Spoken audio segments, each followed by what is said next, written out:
Calling this training dummy wooden is a massive joke. Not a single soul has managed to smash it to pieces in under 10 hits. Why? Because in this virtual world, your actual real-life muscles and physical stats directly mirror your in-game avatar. Millions of hardcore, even top-tier Olympic athletes have completely choked on this challenge. Now, the entire community is convinced it is straight-up unbeatable. But players keep throwing themselves at it anyway, all chasing that insane grand prize. An exclusive VVIP gaming rig worth 50 million, plus a permanent 5-point buff to every single base stat. Right on cue, the absolute final challenger pushes through the massive crowd. They literally call this dude the absolute strongest human walking the planet. Towering over everyone, he looks way more like a raid boss than an actual guy. The streets say he could literally snap a grizzly bear in half barehanded. Flexing every muscle in his massive frame, he winds up and launches a devastating, earth-shattering haymaker straight at the target. The log violently jolts backward, but when the dust settles, behind the scenes, the devs are practically praying for him to shatter it. Because if this titan flops, the community backlash is going to be incredibly toxic. We are talking 0-star reviews flooding the servers. Tragically, even this absolute unit of a man totally bombs the challenge, leaving him roaring and screaming at the sky. But then, a total random steps out from the spectating mob. The guy looks completely average. He looks so basic that the crowd just laughs him off, especially since he is gripping what looks like a rusted, low-tier starter blade. But in one fluid, blinding flash, he cleaves the indestructible, snagging the impossible clear in literally 1 second. The admins watching are completely paralyzed in shock. But zooming in, they spot the glitch in the matrix. That blade he is holding, not a starter weapon. It is an epic-tier masterpiece named Radiant Light, an item that absolutely should not even exist in the newbie zone. Which begs the ultimate question. Who exactly is this dude, and how did he pull that kind of loot? Meet Hyun-soo, straight up the most cracked blacksmith alive. And the mastermind who literally forged that exact sword. Rewind 1 month prior. Hyun-soo is crashing at a Seoul hospital lobby to meet his buddy, Kim Ji-hoon. This is the exact depressing spot where his dad has been lying in a deep coma for years. Sitting there, Ji-hoon is scoffing at all the tryhards still obsessing over the dummy event. He knows the meta. Brute forcing it with pure muscle is a total waste of time. Right then, Hyun-soo pulls up.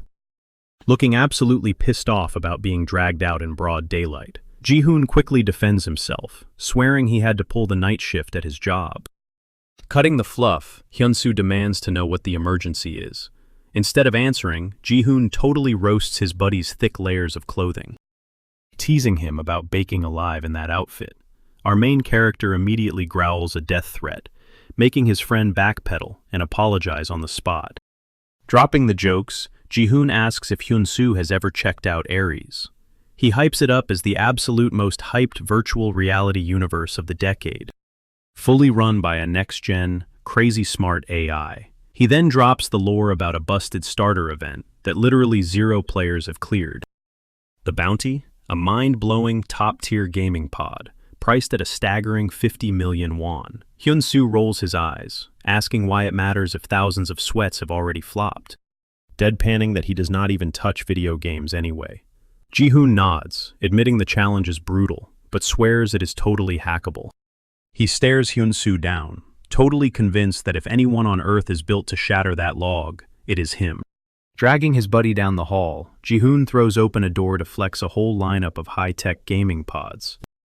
With a massive grin, he brags about dropping 10 million won on a standard Ares rig, exclusively for Hyun-soo to use. Hyun-soo literally chokes on his own spit, absolutely paralyzed by that insane price tag.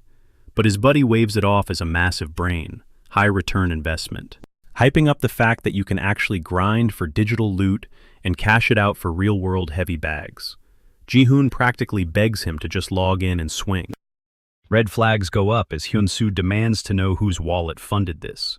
But Ji-hoon smoothly dodges the interrogation, totally hyper-fixated on the crazy profit margins. Looking at him like he is crazy, Hyun-soo asks if there is even a 1% guarantee this works, calling the whole scheme straight up delusional. Refusing to back down, Ji-hoon locks eyes, promising that Hyun-soo actually has the ultimate cheat code for this. Totally fed up, Hyun-soo demands to know where this toxic level of confidence is coming from. Taking a breath, Ji-hoon drops the massive truth bomb. Aries literally features a fully fleshed out blacksmith class. He points straight at Hyun-soo, reminding him of his actual roots, the direct bloodline heir to a globally legendary master craftsman. With that kind of god-tier smithing DNA flowing through his veins, that dummy is basically the hype instantly dies.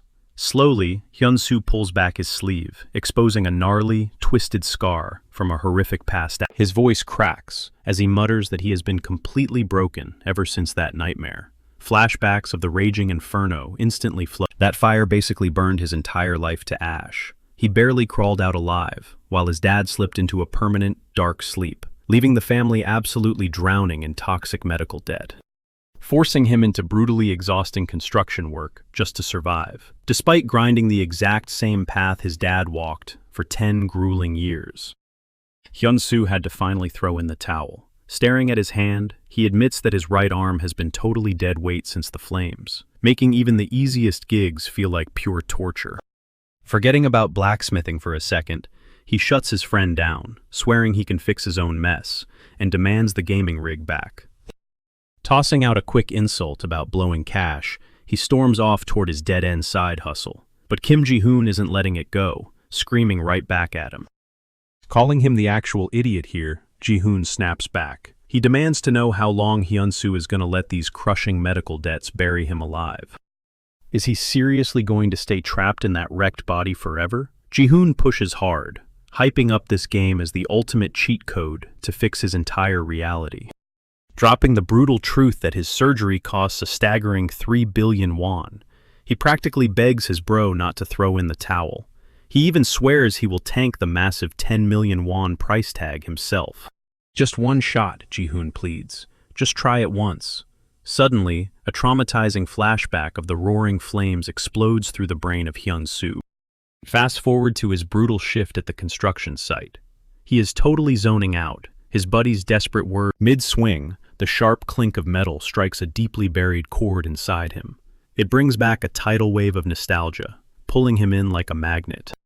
Almost like he is on autopilot, trusting his gut that the rhythm of the hammer literally dragged him here, and clinging to his best friend's hype, he finally locks in. Without a single word, Hyun-soo boots up the system. Whispering a quiet vow to his dad, he promises he will make that legendary steel ring once more. The second his consciousness uploads, flashy system prompts officially welcome him to Aries. Keeping it classic, he locks in his actual name, Hyun-soo. Right in the middle of character creation, the AI scans his real-world body and flags his massive burn scar. A prompt pops up, asking if he wants to keep the battle damage. Without missing a beat, he smashes accept. The loading screen drops, dumping him straight into the virtual world. But instantly, he spots something absolutely mind-blowing. That horrific scar across his face completely vanished, and his dead right arm bursting with raw, unchecked power again. Fueled by pure adrenaline, he vows to grind relentlessly and pay back every single penny of that 10 million won debt. A flash of light later, he spawns right into a total wasteland. Roaming around, he stumbles into the forge of Ren. Pushing the heavy doors open, he spots an elderly smith sweating bullets, looking completely stressed out over the old-timer boasts about crafting the most god-tier blade in existence. But honestly, every single hammer strike screams pure desperation. Cringing at the awful technique, Hyun-soo totally calls him out, straight up telling him his form is absolute garbage. The NPC freezes, utterly shell-shocked. Ice cold, Hyun-soo repeats that his hammering mechanics are basically a joke. Sure, he admits he is just a random dude walking in, but he makes it crystal clear. There is no way he could just stand there watching a so-called pro completely butcher the craft. With zero cares to give, he roasts the guy without holding back. Triggered, the old man aggressively tosses him a heavy hammer, barking at the kid to put his money where his... The master warns him that he will be judging his every single move. But honestly, this is exactly the golden ticket Hyun-soo was baiting out to hijack the forge. Before stepping up, our boy drops a hard ultimatum. If he nails this, he gets to keep the loot. In exchange, he guarantees a masterclass the old man has never witnessed in his life. Scoffing, the veteran calls him a cocky little punk, but low-key admits the insane swagger is pretty refreshing. But he does not sugarcoat it. If the kid fumbles, the punishment is going to be brutal. Hyunsoo accepts the dare instantly. It has been 3 massive years since his hands last touched a grip. Beneath that icy exterior, a tiny shred of doubt wonders if he has lost his edge. Boom! The exact millisecond iron meets steel. 3 years of dormant muscle memory, that deeply satisfying recoil surges through his veins, skyrocketing his confidence to the moon. A massive wave of pure euphoria hits him. He is finally home. The grumpy Smith glares like a hawk, fully expecting to watch a total beginner crash and burn. But within seconds, his jaw hits the floor. The stance of Hyunsoo is absolute. Even then, the old man stays in denial, betting that a level 1 rookie is bound to hit a wall sooner rather than later. In this brutal reality, only raw stats matter. The NPC writes off the flashy moves as pointless sweating, right until the impossible unfolds in front of his eyes. He watches, completely paralyzed, as Hyunsoo busts out an insanely high-level technique, flawlessly purging every single micro. The insane display leaves the veteran totally brain-broken, mentally kicking himself for never thinking of that genius hack. Panicking and super suspicious, he triggers his appraisal skill to scan the raw material. The pop-up window absolutely short-circuits his brain. The trash tier iron just casually leaped from grade D to a solid grade C in the blink of an eye. Right then and there, it clicks. This kid isn't just skilled, he is an absolute prodigy. Hours melt away, and the old man literally passes out in his chair. As the sun finally peaks up, Hyunsoo lands the final strike. A glowing prompt pops up, announcing Grade B Steel achieved. Startled awake, the smith stares at the glowing metal, totally losing his mind. Getting Grade B without using a single fancy system skill? Literally, but our main guy? He is nowhere near done. Sweating buckets, the old man realizes this absolute madman is pushing for an even crazier tier. Seeing the stamina bar of Hyunsoo tanking, the deeply humbled master grabs a hammer and jumps into the fray to carry the load. Teaming up perfectly, they furiously pound the red-hot steel until the insane refinement. Both of them stare, absolutely mesmerized at the loot drop. A flawless grade A ingot, literally the exact ingredient needed to craft a ridiculously rare weapon. Still in shock, the master confesses that in his entire lifespan, he has barely seen anyone forge a magic tier drop, much less an actual rare grade masterpiece. Absolutely hyped, he grabs Hyunsoo, claiming they are about to forge a totally legendary, one-of-one blade. But our chill protagonist shuts down the party, saying they are jumping. Flashing a confident smirk, he drops a quick reality check. They still have to sculpt the hilt and polish this beast of a blade. The grizzled blacksmith just shakes his head, admitting he's never crossed paths with a prodigy quite like Hyunsoo. Totally unfazed, our boy casually shrugs, revealing he's been absolutely forging obsessed since he was literally a toddler. Hungry for more, the old man throws down a massive challenge. Reforge the entire blade, but this time with some top-tier loot. Reaching deep into his stash, he whips out a colossal. Completely caught off guard, Hyunsoo stares blankly, asking why anyone would risk such insanely rare gear on him. The veteran fires back that just watching the kid's hammer swing taught him a masterclass. Craving absolute perfection, he desperately wants to witness what a true god-tier creator can pull off. His eyes lighting up with sheer hype, Hyunsoo instantly locks in, eagerly taking on the massive gamble without a second thought. There is zero chance he's walking away from metal this cracked. Nervously shifting his weight, the old man practically begs to call the kid his ultimate master. Hard pass. Our hero instantly shuts that cringe down, threatening to walk out right then and there if he hears it again. Panicking, the blacksmith scrambles to backpedal, swearing to permanently drop the title. Flash forward exactly 1 solid month. The mythical blade, Daylight, is finally fully forged. It's packing absolutely broken damage outputs and absurd stats that shouldn't even exist in the starter hub. Cut to the game's control room. The devs are literally sweating bullets over a wild glitch. Some random level 1 player just triggered a massive system red alert. Honestly, The head dev is totally here for it. But a stressed coworker quickly chimes in, reminding the boss about Hyun-soo's strict demand to stay completely off the radar. Catching the vibe, he figures the kid's got some deep personal lore for laying low. Pulling up the master console, the boss demands coordinates on our guy's exact location. Fingers flying across the keyboard, the tech points out he just stepped straight into the hardcore combat arena. Cut back to the battlegrounds. A tough-as-nails instructor named Relson sizes our boy up with absolute Dropping the attitude for a second, Relson heavily warns him that this place spawns brutally real, bloodthirsty mobs. He openly laughs at the pure delusion of a level 1 scrub, surviving even 10 seconds here. Pointing to the exit, he brutally tells the kid to stick to farming fluffy bunnies. Flexing his utterly broken secret stats, Hyun-soo completely ignores the roast. Rolling his eyes, the instructor finally caves, barking at him to go grab not a chance. Hyun-soo swats the offer away, boldly claiming he's bringing his own steel to this fight. The crazy reality? He just burned a whole 30 days aggressively grinding a baby tutorial stage that regular players speedrun in half an hour. But that mega grind heavily paid off. His base attributes are current. Add the fact he's casually gripping the only god-tier epic blade in the entire server region. The wildest flex? He's still hard stuck at level 1, totally classless. Back in the server room, Director Kim Tech is practically biting his nails over this beautifully chaotic wildcard. He heavily debates whether they should just step back and let the all-knowing super AI, Ares, dictate. A top-tier suit sitting nearby just smirks, fully aware that a game-breaking, legendary path is already locked in for this kid.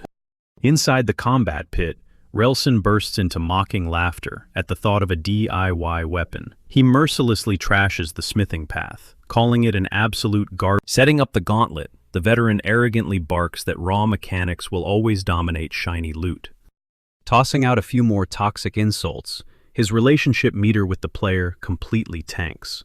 But honestly, Hyun-soo has dealt with way worse. Honestly, his entire life's passion has been trashed and treated like a total joke by everyone. But diving deep into Ares, he gets this wild gut feeling that his sweaty grind is about to heavily cash out. Cool as ice, he casually asks about the most savage gladiator. Then, looking dead into the trainer's eyes, he demands the absolute most brutal boss fight they have. Triggered by the kid's sheer audacity, Relson still secretly respects the massive guts. Taking the bait, the instructor angrily unlocks a hellish VIP-only deathmatch, usually locked away. Marching him deeper inside, he bluntly states the server record hit a hard wall at Phase 3. Dropping down a nasty level 6 Swift Goblin, he snaps that dying here slaps him with a hardcore 7-day ban. Brushing off the massive threat, our boy literally asks if that's all they've got. Smirking, he vows to flawlessly sweep the entire gauntlet. Feeling incredibly disrespected, Relson violently spikes the difficulty, skipping straight to the final raid boss. A monstrous level 15 Mad Goblin crashes down. Barely anyone survives the third wave, and literally 0 players have ever cracked this nightmare 4th tier. The arena immediately explodes into chaos as the beast lunges for a lethal strike, but Hyun-soo casually sidesteps the blur. Gliding around, being deeply synced with cold steel, he literally feels the savage pulse of power vibrating through his grip. Smashing the activation sequence for Daylight's ultimate perk, Durable Sword, he massively buffs his tank stats. The metal aggressively erupts with blinding light as he practically claims godhood over the craft. In one single devastating flash, he completely erased. Out of nowhere, a second menace violently blindsides him, sinking a brutal, bone-crushing blow. Watching the huge critical damage pop up, Relson smirks, thinking it's totally game over. Jaws practically hit the floor as the smoke clears, revealing our guy firmly planted on his feet, his HP bar barely scratched. Brushing off the dirt, he casually explains that swinging a giant hammer for a solid month forcefully mutated his defense and health pools. Scowling, roaring, the Mad Goblin violently triggers its toxic madness thorns, blasting the kid with an intensely dizzying debuff. Leaving Relson is dead convinced Hyun-soo is completely tapped out. Gripping his hilt, our guy breathes deep, putting absolute faith in his blade. Triggering the Daylight passive Swift Blade, his attack speed absolutely explodes. Unleashing a relentless storm of slashes, he totally shatters the massive level gap. Spectating from the control room, the devs are literally tearing their hair out. Delivering one brutal finishing strike, Hyun-soo completely wiped. Absolutely speechless, Relson screams that pulling this off defies reality. He hypes Hyun-soo up, realizing every single swing squeezed out the weapon's absolute max potential. Figuring the kid is a seasoned pro, he assumes Hyun-soo spent years grinding real-life swordsmanship. Cool as ice, Hyun-soo fires back that he only mastered a single rule. A legit blacksmith has to physically master the gear they forge. Scanning the kid's battle-scarred hands and shredded physique, Relson spots the undeniable proof of his insane grind. Finally getting the picture, the old man genuinely apologizes for acting like such a massive. Blown away by his raw talent, Relson pushes him to embrace the path of the Mad Lord. A glowing system prompt flashes, dropping a ridiculously rare legend. Behind the scenes, the dev team goes into full-blown panic mode over this class dropping. This tier casually trashes epic rankings, instantly boosting Hyun-soo to VIP status. The head dev realizes they just crossed the point of no return. Holding this title would literally crown him the realm's ultimate guardian. Back in game, Relson aggressively pushes him to click accept, swearing it guarantees god-tier power. He guarantees Hyun-soo could easily dominate every night breathing. But our main character shuts the offer down cold, proudly flexing that he builds the weapons, not swings them. Every single person watching, both inside the server and in the dev room, Relson busts out laughing, completely mesmerized by the kid's stubborn, unbreakable drive. Our boy quietly thinks to himself that he never expected to pick up the hammer again. But right here, right now, his forging legacy is rebooting. Without skipping a beat, Relson respects the choice. He tosses over a recommendation letter for a crazy hidden quest, alongside a rusted-out chess piece that used to belong to a legendary, unhinged master. He challenges the kid to shatter the limits everyone else failed to beat. Pumping his fist, our protagonist swears he is going all in. Meanwhile, the admins are glued to the monitors, watching every frame. They all agree that Hyun-soo just survived his most brutal bottleneck, proving his ceiling is straight-up non-existent.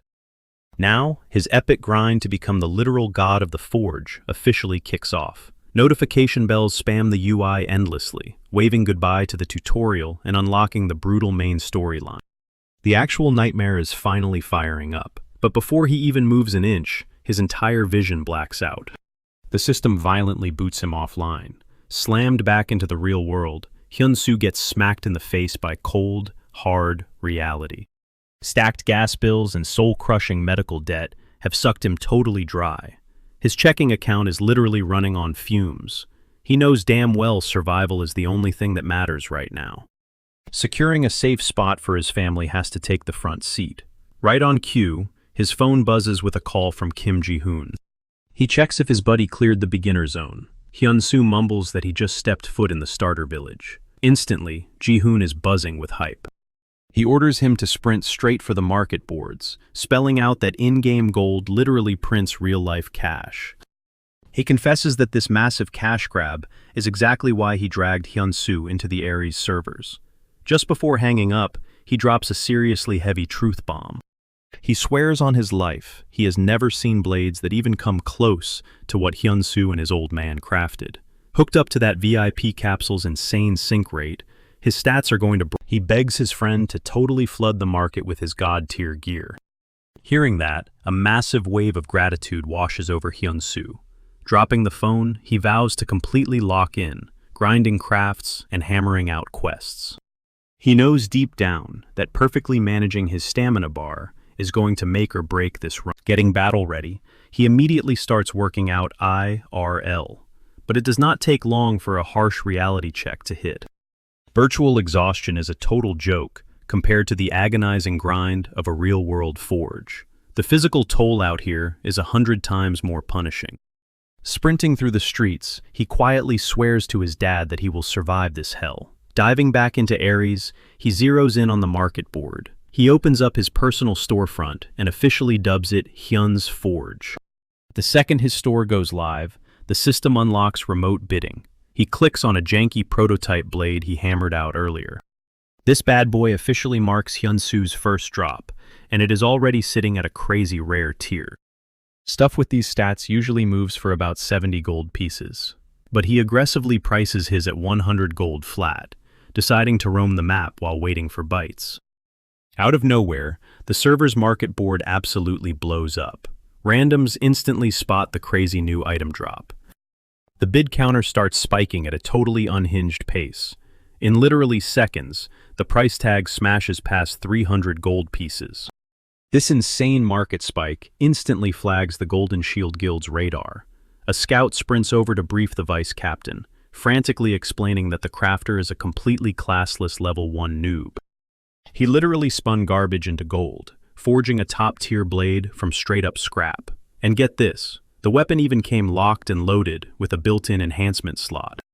That specific detail absolutely blows the vice captain's mind. Normally, slapping low-grade junk together completely tanks the upgrade success rate, meaning this unknown creator pulled off a massive brain play, slashing production costs while keeping the specs immaculate. Honestly, this blade could easily carry a player all the way to level 50. Recognizing absolute genius when he sees it, the guy smashes the buy button without a second thought. Cut back to Hyunsu, who's currently stressing out, dead convinced his gear is just gonna get. But then, ping! A system alert flashes across his screen. His very first sword actually sold. He's completely shook by the insane turnaround time, scrambling to check the transaction logs. He stares at the final payout, 1,080 gold pieces. A number that completely shatters every single expectation. Crunching the numbers real quick, it hits him. That's over 1 million Korean won. Pure, unfiltered hype and sheer disbelief wash over him. Then he spots the buyer's tag. It's none other than the Golden Shield Guild. Moments later, they slide into his DMs, practically begging him to sign an exclusive contract or take an official spot on their roster. Clicking over to their profile, he gasps, 78,000 followers.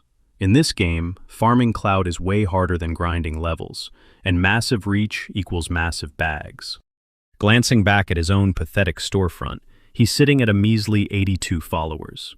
Even so, his inbox is practically exploding with aggressive recruitment pitches from rival factions. And right then, a massive realization hits him. Ares isn't just a game. It's an absolute playground for crafters. He might be a total nobody in the real world, but in here, he's a god. Because this universe measures your worth in raw data, not social. But despite the endless flashing offers, he rejects them all. He's going solo, determined to build his own empire from the ground up. Fueled by that crazy ambition, he marches straight toward the Lord's castle. Cut to the throne room, where Lord Burns is currently drowning in absolute panic. He's frantically pacing around, venting to his trusted advisor Bell.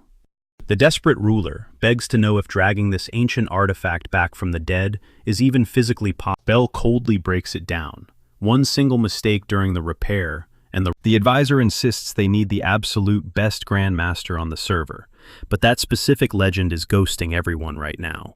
Crushed by the weight of it all, the Lord slumps over. He's strictly locked to his territory and can't just leave to hunt for mechanics, especially since this bow is his late dad's final keepsake. But behind the scenes, Bell is hiding a deeply sinister agenda.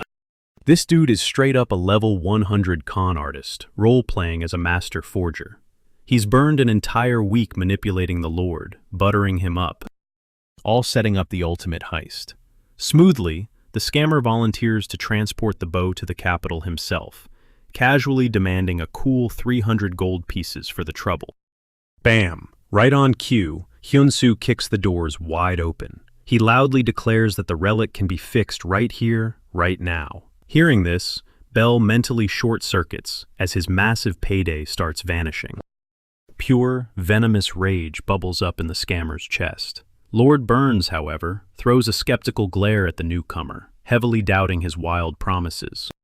How could anyone fix it without a proper forge or top-tier tools? Wary, he orders his guards to run a background check. Surprisingly, security confirms Instructor Welton personally vouched for him. Caught completely off guard, the noble demands the kid drop his stats, Standing dead center before the ruler of Barden, he doesn't even blink. Name, Hyun-soo, level 1, class, jobless. Bell violently loses his mind. He is physically sick to his stomach that some level 1 noob is acting this cocky. He starts screaming that restoring artifacts is strictly endgame content for level 80 pros, blasting Hyun-soo for trolling the ruling class. But our boy just coolly silences him. Stepping up, he drops pure knowledge. This isn't your standard recurve bow. It's a traditional horn bow, heavily layered with complex composite materials. Both the noble and the scammer just stare at him, totally lost. Hyun-soo casually drops that he extracted the lore from Guard Becker. He already knows it was the old lord's prized possession, custom crafted by some phantom outlander. Startled, Burns confirms the lore but aggressively warns the kid against hyping him up for nothing. If he wants trust, he better show some hard evidence. Smirking, Hyun-soo accepts the challenge. He just needs to verify one tiny detail before dropping an absolute bombshell. The bow was actually forged right here in this very territory. He breaks down his 200 IQ deduction. Walking in, he spotted a massive painting of a water buffalo chilling in the hallway. Those specific horns?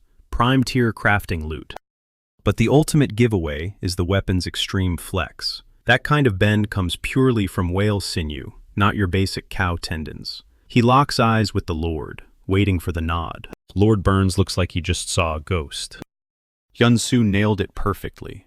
Shaking, the ruler explains that the foreign wanderer was actually his dad's closest ally, a master who hunted down ultra-rare local drops, harvesting brutal buffalo horns and whale sinew straight from the Barden swamps to engineer the most lethal ranged weapon in the entire zone.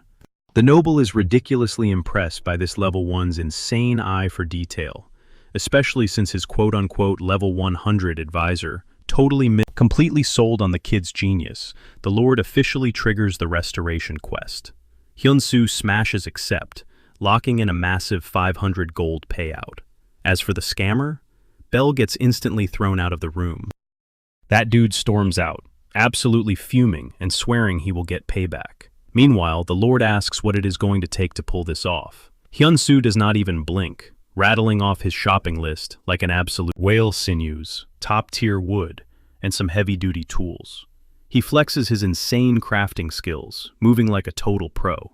The system hands over the restoration blueprint, but a massive red flag pops up on the screen. If the success rate dips under 70%, this legendary bow is turning into dust, permanently. Suddenly, a flashback hits Hyun-soo of those grueling lessons with his old man. He remembers his dad asking if he actually liked this grind, even with the blistering pain and rough calluses. Back then, he just smiled and said he loved every second as long. His dad made a promise to pass down every single secret of the trade, but only after he conquered the basics of handling materials. Snapping back to reality, he softly whispers, "You got it, Dad." A familiar spark ignites in his hands, giving him the ultimate confidence boost. Totally blown away, Lord Burns jumps in to back him up. The duo grinds non-stop, putting in massive work. Hyun-soo goes into full tunnel vision, carving the wood with crazy precision, while the Lord handles the heavy lifting. But Burns keeps it real, admitting he is not the powerhouse he used to be. The physical grind is seriously taking a toll on his older bone, but watching Hyun-soo's absolute fire and passion fuels his stamina. Fast forward a straight week, and the Lord is running on fumes. He hints at stepping back to handle his official business. But our boy begs him to stick around for the grand finale. He has connected the dots, realizing the Lord does not just want a weapon. He needs to personally rebuild the legacy of his own father. Lord Burns drops his guard and admits it straight up. This bow is the very last string attaching him to his old man. Looking at the kid, he drops a heavy question. Why are you so obsessed with this sweaty, exhausting craft? Our hero just flashes a warm smile, admitting that his absolute best memories are wrapped up in the glow of the forge. 2. They both vibe on the fact that piecing together broken memories takes hardcore dedication and serious time. Days melt into weeks, and for 20 straight days, they grind like absolute maniacs without a single break. Until 0 hour finally hits. The impossible is done. The sniper's horn bow is fully resurrected. But this is not just a repair job. This reborn weapon is wildly overpowered, flexing stats that utterly destroy the original version. Lord Burns just stands frozen in front of his father's statue, staring up and wondering if the old man is looking down, watching him right now. Hyun-soo nudges the Lord to take it for a spin. Without a second thought, Burns rips an arrow through the air, feeling pure, raw energy surging right through his veins. He realizes this does not just feel nostalgic, it feels next-level insane. He bursts into genuine booming laughter, hyping the bow up as a literal masterpiece. Right on cue, a Golden Quest cleared notification flashes right in their faces. The system chimes in, declaring that Hyun-soo's bond with Lord Burns is officially maxed out, blowing past the crazy 10% success rating threshold. The Lord pours out his thanks, telling our boy that a heavy weight is finally off his chest. But hold up. He admits the original payout is straight-up garbage compared to the masterpiece they just pulled off. Because of this mega-clutch success, the reward pool gets a massive, god-tier, dropping a massive 2,000 gold pieces, plus a VIP, all-access pass to the castle's elite blacksmith forge. Our boy is practically shaking with hype, doing the math in his head. He realizes that 2 grand in gold equals roughly 20 million won. That is a fat stack of cash, enough to completely wipe out his dad's medical bills for a good, long while. Totally starry-eyed with respect, the Lord drops a wild question out of nowhere that totally catches him slipping. He asks if he has ever thought about wielding a blade. Then, he casually leaks some crazy lore about his own past, revealing that way before he took the throne, he was a hardcore swordmaster himself. He hypes up the first swordsmanship, an insanely busted, legendary combat style that has slaughtered countless high-level mobs. He straight up tells Hyun-soo that sure, he is a cracked blacksmith, but he also senses the dark horse potential of an elite swordsman hiding inside him. Backed by Instructor Welson's 5-star review and his own eagle eyes, Burns offers to pass on his core essence. He triggers a hidden skill quest, promising that if he just sweats it out and stays hungry, mastering this is guaranteed. For our boy, this is an absolute glitch in the Matrix, a pure blessing. He flips the switch, turning into a total training demon, hammering out his own custom horn bow, unbricking the rusty Mad Master armor, and surviving hellish, sweaty sparring sessions, trading blows with Lord Burns every single day until he locks down the mechanics. And when it is finally time to bounce, he looks the Lord dead in the eye, knowing he is completely dialed in. Dripped out in his freshly buffed armor and gripping his sick custom bow, he announces his next massive play, locking down a legit character class. He drops a respect-filled goodbye to Burns and starts min-maxing his inventory space, doing a deep dive on his current gear. He geeks out over how the Mad Master armor basically carries his low-level stats, with a sick damage reflection passive, while his brand new bow is rocking a totally broken 60% accuracy buff. Needing to farm some quick cash for the road, he speedcrafts a batch of rare bows and drops them in the auction house. Meanwhile, checking the market boards from a totally different zone, Flame, the big boss of the Golden Shield Guild, is staring at his screen like he has seen a ghost. He is panicking, admitting that not even Korea's #1 ranked player, Black, could ever pump out a weapon this insane at level 10. His brain is actually short-circuiting over the fact that some level 1 newbie crafted this masterpiece using absolute trash-tier loot. Flame gets a chill, remembering a quote from the server's greatest blacksmith, that the Mega AI Ares controls the whole game board, and if the system itself gets hyped up, snagging a sick title, he realizes the mastermind behind Hu Yun's workshop has to be rocking a legendary class. You don't just craft god-tier gear without one. Back in reality, Hyun-soo's jaw hits the floor when he checks the final auction price for his bow. 250 gold pieces. His brain short-circuits as he calculates the real-world cash, realizing that is roughly 25 million won, an absolutely life-altering bag for just one single weapon. He also has exploded past 3,200. Top-tier guilds are flooding his inbox, begging him to join. But with a fire in his chest, he locks his eyes on the ultimate prize, the absolute holy land for crafters, the blacksmith's tower. Pulling up to the colossal monolith, his path is blocked by a heavy, chain-wrapped magic barrier. A glowing system alert pops up, welcoming him to the Swordmaker's tower. The catch? To step inside, he has to shatter the seal, using a blade forged right there in the magic workshop. Hyunsoo squints at the glowing barricade, instantly recognizing the dark, rugged texture as volcanic basalt rock. Quickly tracking down the entrance to the forge, he steps inside, and the system lays out the ground rules. He gets infinite materials, limitless tools, and crazy fast crafting speeds. However, any weapon born in this room stays in this room. It is a pure, unfiltered test of skill. Forge a blade wicked enough to slice straight through solid stone. Way up in the shadowy heights of the tower, Master Dang scoffs. To him, these challengers are just greedy rookies chasing a quick payday. He laments that the true soul of blacksmithing is dead, letting anyone take the trial because he knows nobody is actually breaking that seal. At most, they might leave a pathetic little scratch. Down below, Hyunsoo ignores all logic and locks in his choice to forge a Damascus steel blade. Red warning screens screaming that this tier of weapon is strictly for elite grandmasters, practically begging him to start with a basic iron dagger instead. He completely ghosts, abusing the infinite resource pool as he channels a secret, hardcore forging rhythm his dad drilled into him. A brutal, hyper-focused technique engineered for one single purpose, shredding. Hyped by the flawless setup, he mutters that this game is absolutely cracked, throwing his entire soul into the forge. He hammers away with absolute maniac energy. The violent shaking snaps Dang wide awake. He scrambles down to check the damage, only to freeze, completely speechless at the sight of the supposedly invincible barrier.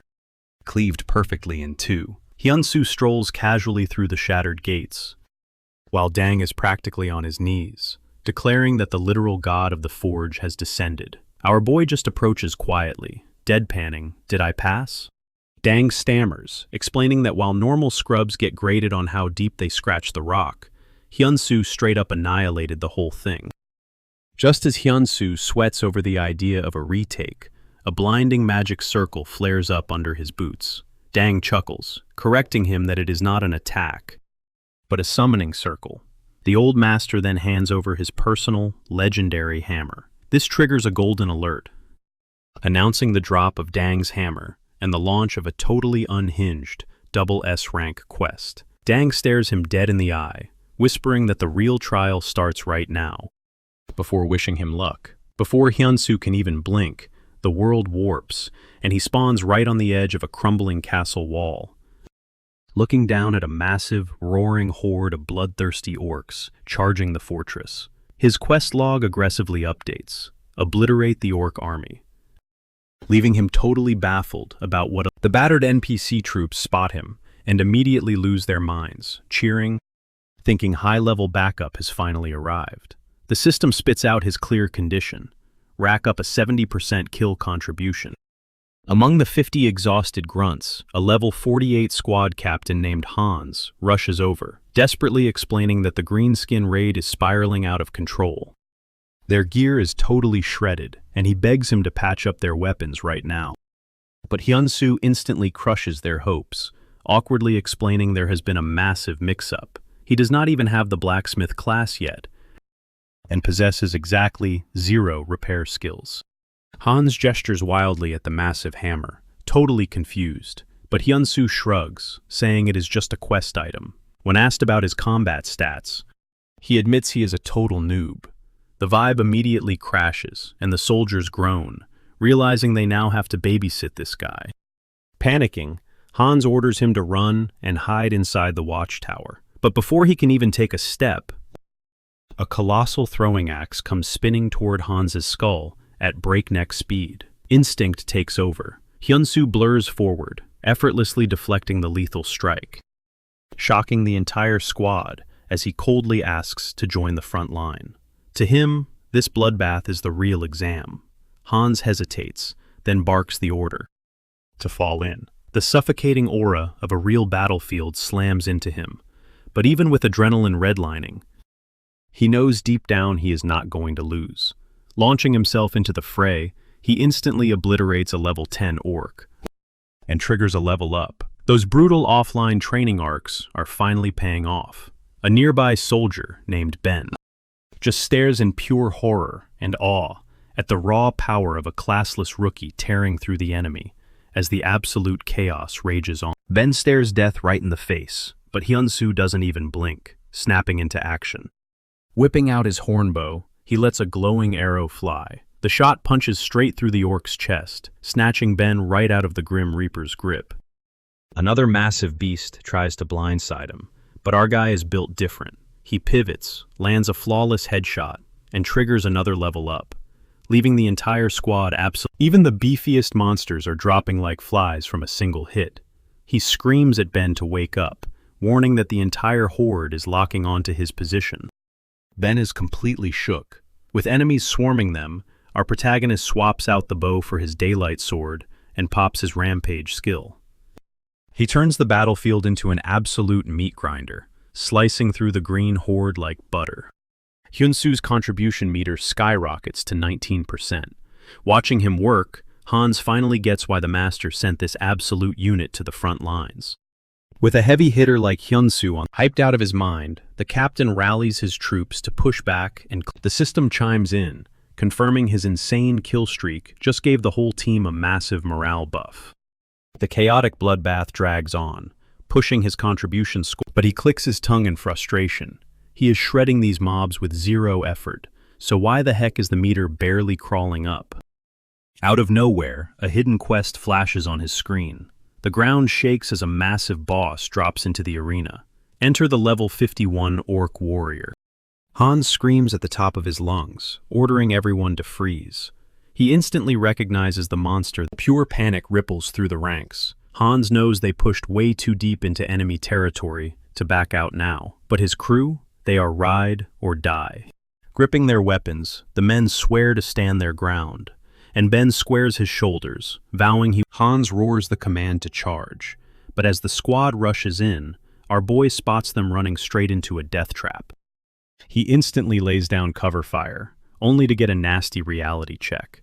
His arrows ping off the boss armor like cheap plastic toys. Hyun-soo breaks a cold sweat, realizing this freak's skin is literally. Basic ranged attacks are completely useless. A heavy wave of despair chokes the squad. One guy begs to fall back, but Hans barks that it is do or die. The orc warrior explodes forward. In one sick, blindingly fast swing, the behemoth cleanly severs the captain's arm. Hans realizes a split second too late that they are completely outmatched. Our protagonist's eyes go wide in absolute horror as the leader crashes into the dirt, staining the battlefield dark. Terror sweeps through the group like a wildfire, while the orcs let out a deafening roar. One soldier practically bursts into tears, screaming that their blades are just bouncing off the tanky armor. Realizing their total lack of damage output, another guy drops to. But our hero steps up to the plate. He yells over the chaos, warning the crew that throwing themselves at the boss is straight-up suicide. He barks an order to pull back, telling them to form a shield wall and fall back into the woods. He swears on his life he will regroup with them shortly. Without hesitating, the boys follow his lead, desperately dragging their bleeding captain away from them. Stepping into the leader's shoes, Ben anchors the rear guard, frantically commanding the remaining guys to stall the raging horde for as long as humanly possible. He shoots our boy a desperate look, warning him they can only stall for so long. Hyun-soo locks eyes with him, saying he just needs 5 minutes. Ben nods, swearing to hold the line even if it kills him. And just like a ghost, Hyun-soo melts right into the dense tree line. Knowing basic ammo is basically trash against that thick hide, our hero digs into his inventory and whips out the replicating hammer he got from Dane. This thing is a total game changer. It clones consumables instantly and cuts crafting time down to literally nothing. Suddenly, flipping the script actually feels doable. Cut back to the woods, where the squad is fighting a desperately losing battle, struggling to block the endless wave of muscle and green skin. But Ben is a brick wall, refusing to give up a single inch. He is hell-bent on buying those exact 5 minutes for his boy. But out of nowhere, the boss monster raises its blade, ready to take Ben's head clean off. Swoosh! A blinding streak of light rips through the battlefield. It blasts the attacking monster into oblivion, snatching Ben straight out of the jaws of death. Ben is absolutely mind-blown. Before he can even process it, a barrage of glowing streaks rains down from the shadows, every single shot landing a fatal, pinpoint hit. The camera shifts back, revealing our guy going full machine gun, rapid crafting and sniping, with these crazy, overpowered arrows from his... Realizing the tides are turning, the enraged orc warrior lets out an earth-shattering roar. While the boss throws a massive tantrum, our protagonist stays cold and loads up his next weapon. With the entire squad betting their lives on him, Hyun-soo reveals what he just crafted, a deadly stash of special arrows called Pyeonjan. We are talking about insanely rare, hyperspeed baby arrows, packed with enough armor-piercing power to literally shatter solid rock. To actually launch these bad boys, the strategy works flawlessly. With the boss utterly destroyed, the impossible suppression mission wraps up in a flawless... By the time the dust settles, our guy's final contribution score sits at a mind-blowing 92%. The system pops up, slapping an exceptional record on his completed mission. Covered in sweat and monster blood, the surviving troops start chanting Master Hyun-soo's name like a hype squad. He fully wins over the unit's respect, and the system rewards him with an epic, hidden... Walking over to a heavily bandaged Hans, our protagonist kneels down in the dirt to hear the battered captain out.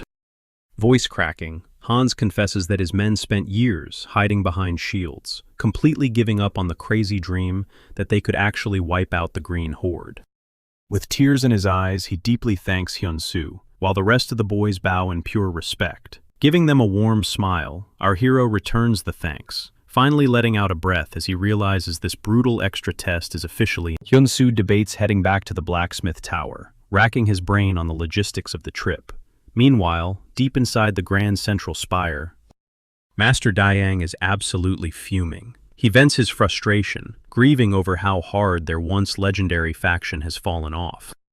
The flashy knights are hogging all the clout, while the rookies crashing their guild are just desperate for a quick payday. Dayang preaches that they desperately need a prodigy, worthy of the prophecy, to spark their golden renaissance. But Coulson cuts him off, absolutely dripping with sarcasm. He roasts Dayang's leadership skills straight to his face. Rolling his eyes, Coulson trashes the whole Chosen One narrative as straight-up cap. He throws a massive tantrum about being dragged away from his grind, just to babysit some random outsider. Dayang violently shuts him down, barking back and demanding to know if Coulson even bothered to skim the mission report. Hyun-soo secured his spot purely through raw talent, absolutely obliterating the brutal orc horde while rocking zero-class perks. The surrounding masters freeze, completely shook by the word obliteration. They cannot wrap their heads around a classless nobody pulling off such a god-tier feat. Dayang doubles down, stating the prophecy strictly demands an heir with unmatched firepower. The legendary blade itself will make the final call. The massive iron doors groan open, and our boy struts into the breathtaking sanctuary. Dayang greets him with open arms, declaring he has shattered the trial and officially earned his VIP pass into the blacksmith's holy ground. He hypes up our hero, revealing he is finally cleared to challenge the prophesied blade. The ultimate truth will drop the second Hyun-soo grips that hilt. Our guy silently marinates on the phrase, suitable reward. Flashing back to the brutal double S-rank mission he just steamrolled, he prays he is about to bag a legendary tier class. But Coulson slithers forward to drop a fake congratulations, tossing a cheap compliment about his quick reflexes, before his voice drips with pure venom. He instantly trashes Hyun-soo's crafted arrow as a bargain bin knockoff, brushing off the epic W as a massive fluke. Smirking like a villain, Coulson claims the boy would have been packed up if it were not for that epic bow. He dares him to yank the sword from its stone, itching to see his luck. Hyun-soo sweeps his gaze across the room. It clicks that these old heads are the absolute endgame NPCs, pulling the strings in the world of Ares. Peeking at Coulson's insane level 365 stat block, our hero realizes this room is packed with absolute monsters. Yet, he does not sweat it for a second. He completely backs himself, knowing that in a pure forging throwdown, minus the fancy titles, he would wash them all. Stepping right up to the mythical blade, our guy watches it pulse with an insane, suffocating aura. Blasting out a shockwave of raw mana, that leaves the Grandmasters completely paralyzed. Without warning, the relic detonates into a blinding supernova, swallowing the massive hall in pure white. Caught in the blast zone, Hyun-soo braces himself for impact. As the blinding glare finally burns out, he is still planted in the exact same spot. But the legendary blade has straight up vanished. Daeyoung chokes on his own breath. He bursts into manic laughter, realizing the true heir did not. It claimed him instantly. Across the floor, Coulson spits pure fire, completely losing his mind over the insane plot twist. Right on cue, the system drops an absolute nuke, broadcasting that the very first god-tier class just spawned in Ares. Coulson is practically foaming at the mouth. He absolutely refuses to swallow the fact that some rookie just bagged the ultimate crown. But the system locks it in. Hyun-soo has officially evolved into the god of blacksmithing. Both our boy and Daeyoung are left absolutely speechless. This is not just some flashy, legendary upgrade. It is a world-first, glitch-level anomaly packed with straight-up broken abilities. He instantly shatters all level, and his experience bar will passively skyrocket just by cooking up new items. The ancient text locks in his fate, confirming that, as a smith, he will eclipse every single player on the server. Boom. A brand new class quest titled Test of the Sword pops up on his HUD, staying locked until he hits level 100. The surrounding masters furiously whisper, bowing down to the weapon's ultimate verdict. But Coulson starts aggressively yapping, throwing a massive fit as he weaponizes a forgotten technicality. He screams that the heir must secure a unanimous green light from every single tower boss. Pushing his luck, Coulson officially challenges our boy to a high-stakes forging deathmatch. The stakes are locked. If Hyun-soo secures the W, Coulson bows down. If the old man takes the crown, Hyun-soo must strip off his new title. Daeyoung steps in to kill the beef, but Coulson shoots daggers at his own crew, completely unhinged. Unbothered, our guy decides to completely troll him, smirking that if the old man wants to pack it up and flee, the door is right there. He flexes even harder, stating that when Coulson catches this L, he will be demoted to an intern and forced to actually hit the anvil. The bowmaster cackles, but our protagonist, right then, a hidden, hyper-rare skill activates, allowing true smiths to literally talk trash through their steel. Hyun-soo unlocks the absolutely cracked custom god crafting ability. The ultra-salty Grandmaster starts laying down the law, barking that a crafter's showdown is not some brainless barbarian brawl. This is not about flexing muscles. It is a brutal collision of pure artistry. The mechanics are dead simple. Both legends forge a blade, and then violently slam them together until one shatters. First blade to snap, loses. Coulson throws down the gauntlet, prepping the forge. He smirks, figuring one day is plenty for a quote-unquote skilled guy like Hyun-soo. He drops a final insult, hyping up tomorrow's clash before storming out of the room. Once the dust settles, Dawn pulls our boy aside, sweating bullets. He warns Hyun-soo that taking this bait was a massive gamble. The Tower Master spills the revealing Coulson is straight up one of the deadliest crafters on the entire continent. Hyun-soo nods. Honestly, if he were still rocking his basic blacksmith class, he would be absolute toast right now. Normally, your crafting game is chained to your level and title. But since our guy literally ascended to the god tier, those limits are completely wiped out. Now, it all boils down to raw, unfiltered talent. Riding the high of his divine upgrade, he unlocks a broken new active skill, custom god crafting. This cheat code ability lets him forge entirely personalized gear and slap literally whatever god tier effect he wants onto them. The only catch? The wilder the buff, the more grueling the forge gets. Cut to the opposing corner, where Coulson is spiraling. Flashbacks hit him hard, remembering the days he swore he would inherit his bloodline's legendary craft. Instead, a prodigy crashed his party, forcing him to take the bronze medal as the Bow Tower Master. He swallowed his pride for Down's sake. But watching Dawn hype up a total random over his own squad, that is where he draws the line. Coulson channels his raging jealousy straight into his hammer, triggering a massive, blinding eruption of flames across his. Back at Hyun-soo's station, Down is hovering, watching our MC cook. The master knows the golden rule of enchanting. To get an overpowered buff, you have to sacrifice something else. In a deathmatch like this, any sane crafter dumps all their points into maxing out durability. But Dawn is scratching his head. Scanning Hyunsu's blade, the armor rating and base stats are giving mid-tier rare vibes at best. The hammer strikes for the final time. Our guy lifts his finished weapon, the steel practically glowing with a blinding aura. Dawn stares, mind blown, wondering what insane strat the god of blacksmithing just cooked up. Fast forward to dawn. The arena is packed. Coulson steps up, aggressively challenging Hyunsu to prove his hype. The veteran flexes first, unsheathing his masterpiece, the Dark Knight, a verified unique tier greatsword. The stats are absolutely cracked. 12,000 durability and 664 raw attack damage, plus a passive skill that cranks its sturdiness up by another 35%. The crowd goes wild. Dawn and the elite judges are practically drooling over the craftsmanship. Basking in the glory, Coulson demands to see what garbage our MC dragged in. Hyunsu casually reveals his weapon, and the entire room cringes. It flashes a measly rare grade. The durability? A laughable 100 points. And the damage caps out at a pathetic 177. One of the judges bursts out laughing, roasting the blade as a joke, and calling Dawn delusional for backing a literal nobody. Smirking like he already won, Coulson screams that it is game over and lunges forward. Our hero does not even flinch. Boom! Steel violently smashes into steel, sending shockwaves through the floorboards. Suddenly, a deafening crack echoes through the dead silence. Time stops. Dawn and the peanut gallery freeze, their jaws physically hitting the floor.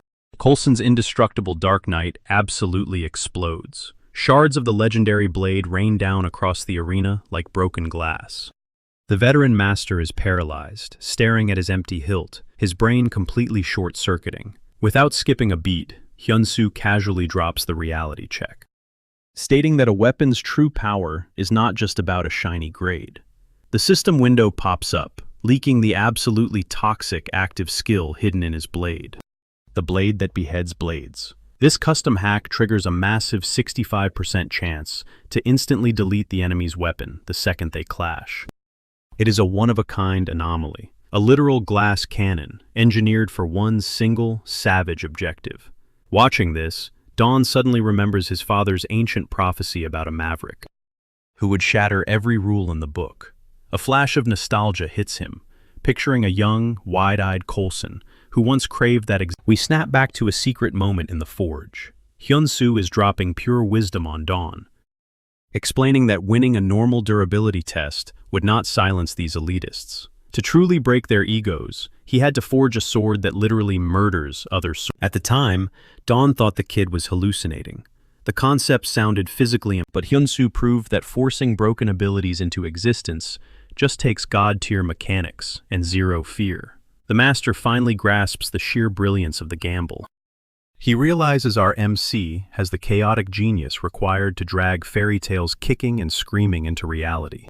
Shaking, Coulson mutters the title, God of Blacksmithing, his ego utterly crushed. He stares at his hands, realizing he might never reach that summit. Hyunsu meets his gaze with an icy, confident smirk, whispering that the word impossible is just an excuse for the weak. Coulson bows his head, taking the massive L. Our boy stands over the humbled veteran, declaring that he is officially in the presence of the blacksmith god. Ding! A glowing system alert pops up, confirming the blacksmith's deathmatch quest is a wrap. The Tower Master rolls up with the loot drop, tossing Hyunsu a heavy chest stuffed with 500 gold coins. But wait, there is more. They hand over a glowing scroll, the ultra-rare blueprint for a legendary bow, literally one of the tower's top 10 artifacts. Coulson steps up, admitting that his stats are nowhere near high enough to handle that blueprint. He confesses that handing it to a guy dripping with main character energy is the only logical move.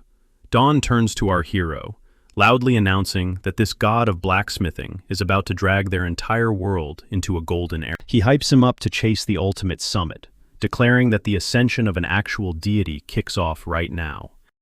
Smash cut to the real world. Hyunsu is kicking back and celebrating with Kim Ji-hoon. His loaded buddy is totally mind-blown that he's actually throwing back cold ones on Hyunsu's tab for. He hypes up our boy for snagging a god-tier class, calling the achievement absolutely cracked. Ji-hoon confesses he originally pitched the game just to keep our protagonist's insane skills from collecting dust, completely oblivious that he'd morph into this unstoppable powerhouse. He points out that after swallowing so much dirt, our guy is finally catching a massive break. Then, Ji-hoon drops the million-dollar question. How does it actually feel to rock a god class? Our boy just chuckles, confessing that honestly, the vibes haven't really shifted much at all. But his real nightmare isn't in-game. It's the crushing medical debt hanging over his head like a ticking time bomb, set to explode tomorrow. And to pour salt in the wound, the hospital just slapped another 10 million won onto his dad's treatment fees. Ji-hoon drops some heavy intel about his old man's experimental meds. The brutal reality? Insurance won't touch it, forcing him to cough up a staggering 20 million won minimum. He also nudges Hyunsu, reminding him that fixing his own burn scars costs an absolute fortune. Ji-hoon holds nothing back, delivering a brutal reality check. Flexing a shiny god-tier class won't magically make these massive debts vanish. Our hero simply can't forge weapons 24/7 without burning out his stamina. He breaks it down, stressing that Hyunsu desperately needs to grind his level and skyrocket his clout. Ji-hoon maps out the ultimate playbook. Network with the heavy hitters and Aries to lock down massive payouts and crazy rare loot. Our main guy soaks up the wisdom. Ji-hoon then smirks, revealing a secret weapon. His in-game big bro is going to pull some serious strings for them. Our boy just cracks up, roasting him to make sure he doesn't get sacked from his actual 9 to 5. Ji-hoon flips his screen to the trending pages.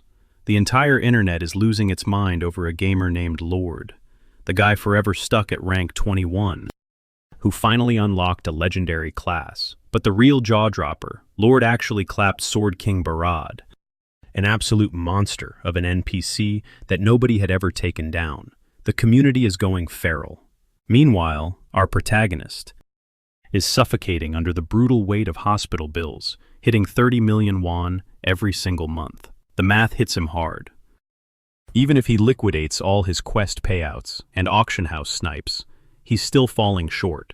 But Hyunsu firmly vows he will never let his dad's medical care stall out. Out of nowhere, a system ping flashes. One of his custom blades just got scooped up for a mind-bending 530,310 gold coins. The whale who bought it?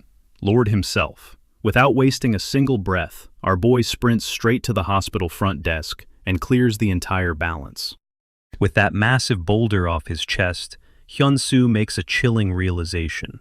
He is chained to Aries for life. Logging back in, his DMs light up with a message from Lord. The top-tier ranker drops a bomb, explaining that Hyunsu's masterpiece of a sword was the exact key to clearing King Barad's impossible trial. He flexes that any real gamer, knowing its true worth, would consider that insane price tag an absolute steal.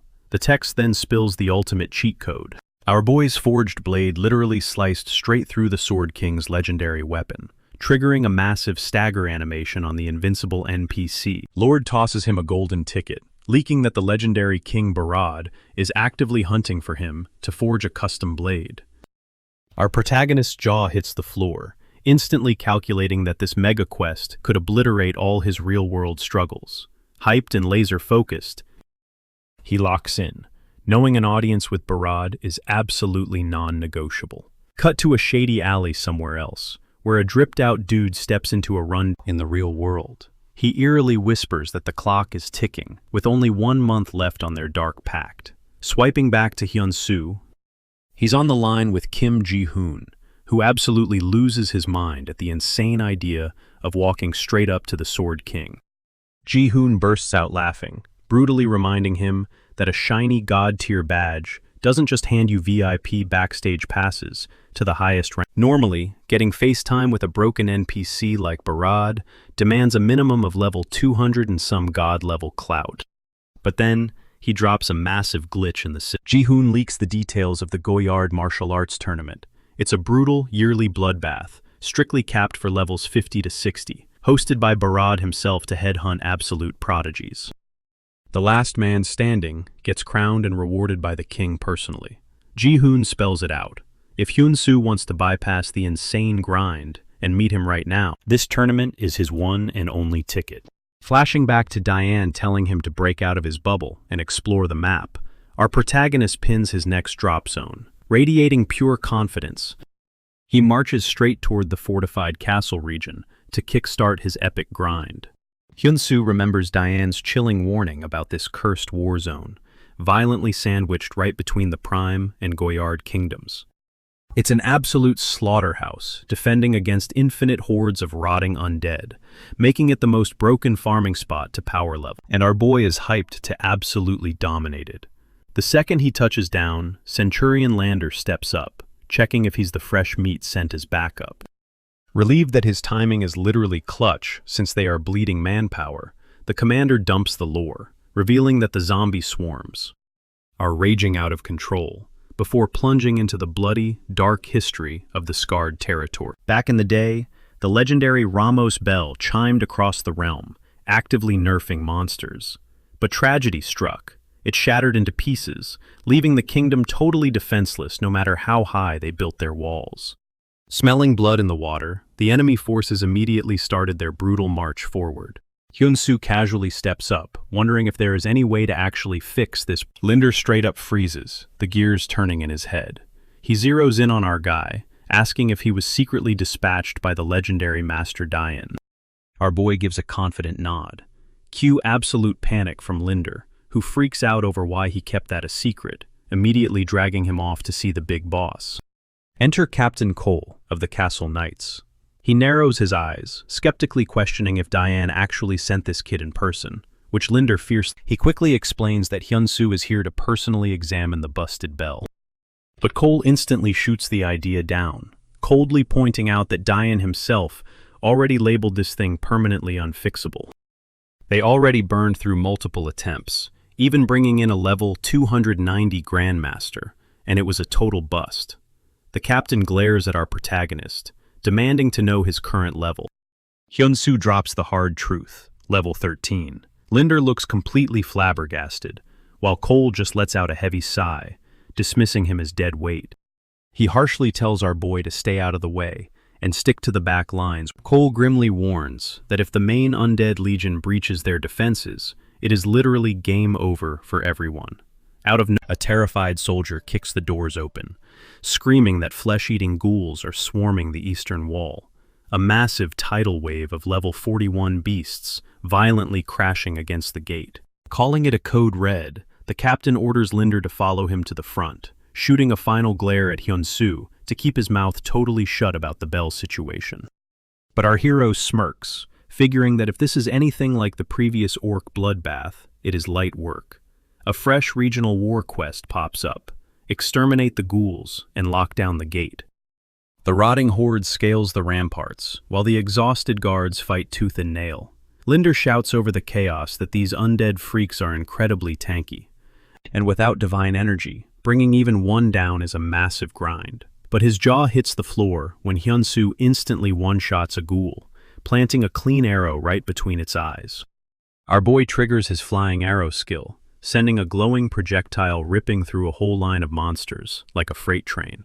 The surrounding troops lose their minds cheering, sparking Linder to yell that they can actually win this. Hyun-soo starts feeling pretty confident about the raid, right until the system ominously pings, kicking off a brutal new phase. A colossal shadow blocks out the sky, popping a terrifying new quest: take down the monstrous giant siege. Pure terror rips through the squad. They frantically think about calling for the captain, only to realize he is locked in a desperate deathmatch over at the main gate. Zero backup is coming. Watching this hulking abomination stomp closer, Linder is completely convinced the entire wall is about to crumble into dust. Stepping right up to the ledge, Hyun-soo boldly volunteers to pull its aggro. He just straight up vaults over the edge, totally ignoring the chaotic scream of soldiers calling it absolute suicide. Landing in the dirt, he stares the towering behemoth down, flawlessly weaving through its massive swipes and completely locking onto its aggro. Our hero knows that icing this giant is the only way to save the fortress, so he expertly starts kiting the beast away from the crumbling defenses. But the Titan lashes out with insane, blinding speed, completely catching him slipping. Scrambling, he swaps to his bow and lets a charged arrow rip right at its ugly mug. Ping! The attack just harmlessly deflects off its thick skull, registering an absolute 0 damage. The sheer level gap is sickeningly obvious. The abomination claps back with an earth-shattering blow, instantly nuking his health bar down below 10%. Flashing red system alarms fill his vision, blaring that if his HP hits 0, he is catching a forced logout. But our boy absolutely refuses to just roll over and die.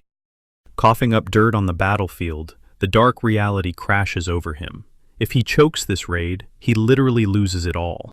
His shot at the tournament, the cash for his dad's medical bills, his very life, and his entire future as a legendary blacksmith. Knowing this is his one and only ticket to flipping his destiny, our protagonist violently pushes way past his breaking point.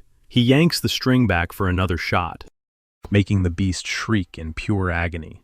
But the monster instantly claps back with a deafening sonic shockwave, gutting his health down to a measly 3%. Even battered and bruised, he readies one more desperate attack when, snap, the damn bowstring snaps in half. Smelling blood, the Titan leaps in for the killing blow, slamming Hyunsoo down to exactly 1 single HP. Teetering right on the edge of the abyss, his eyes burn with pure defiance. That insane willpower triggers a blinding golden pop-up. A super rare hidden condition has been met. His unbreakable spirit directly connects with the god of blacksmithing, unlocking the absolutely busted skill, emergency god crafting. But the rules are hardcore.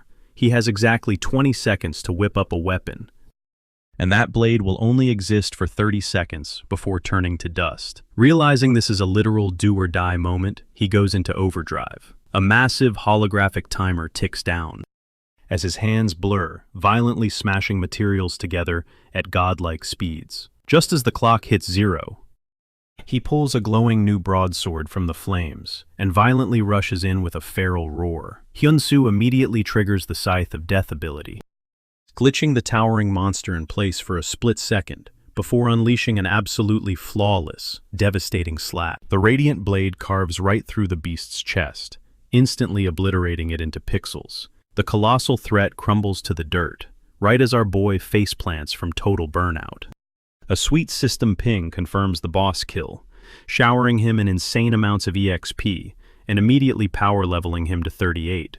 Letting out a shaky breath, he finally secures his spot in the tournament. Utterly wiped out, his vision fades to black, while Linder and the entire squad frantically sprint toward his limp body. Fast forward, he blinks awake wrapped in fresh bandages, staring up at a room full of hyped knights, chanting his name like an absolute legend. Then, one of them steps right up.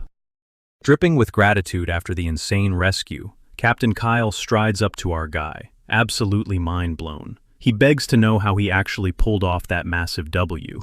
Hyunsoo brushes it off with a totally cryptic response, knowing the raw truth would sound like straight-up cap.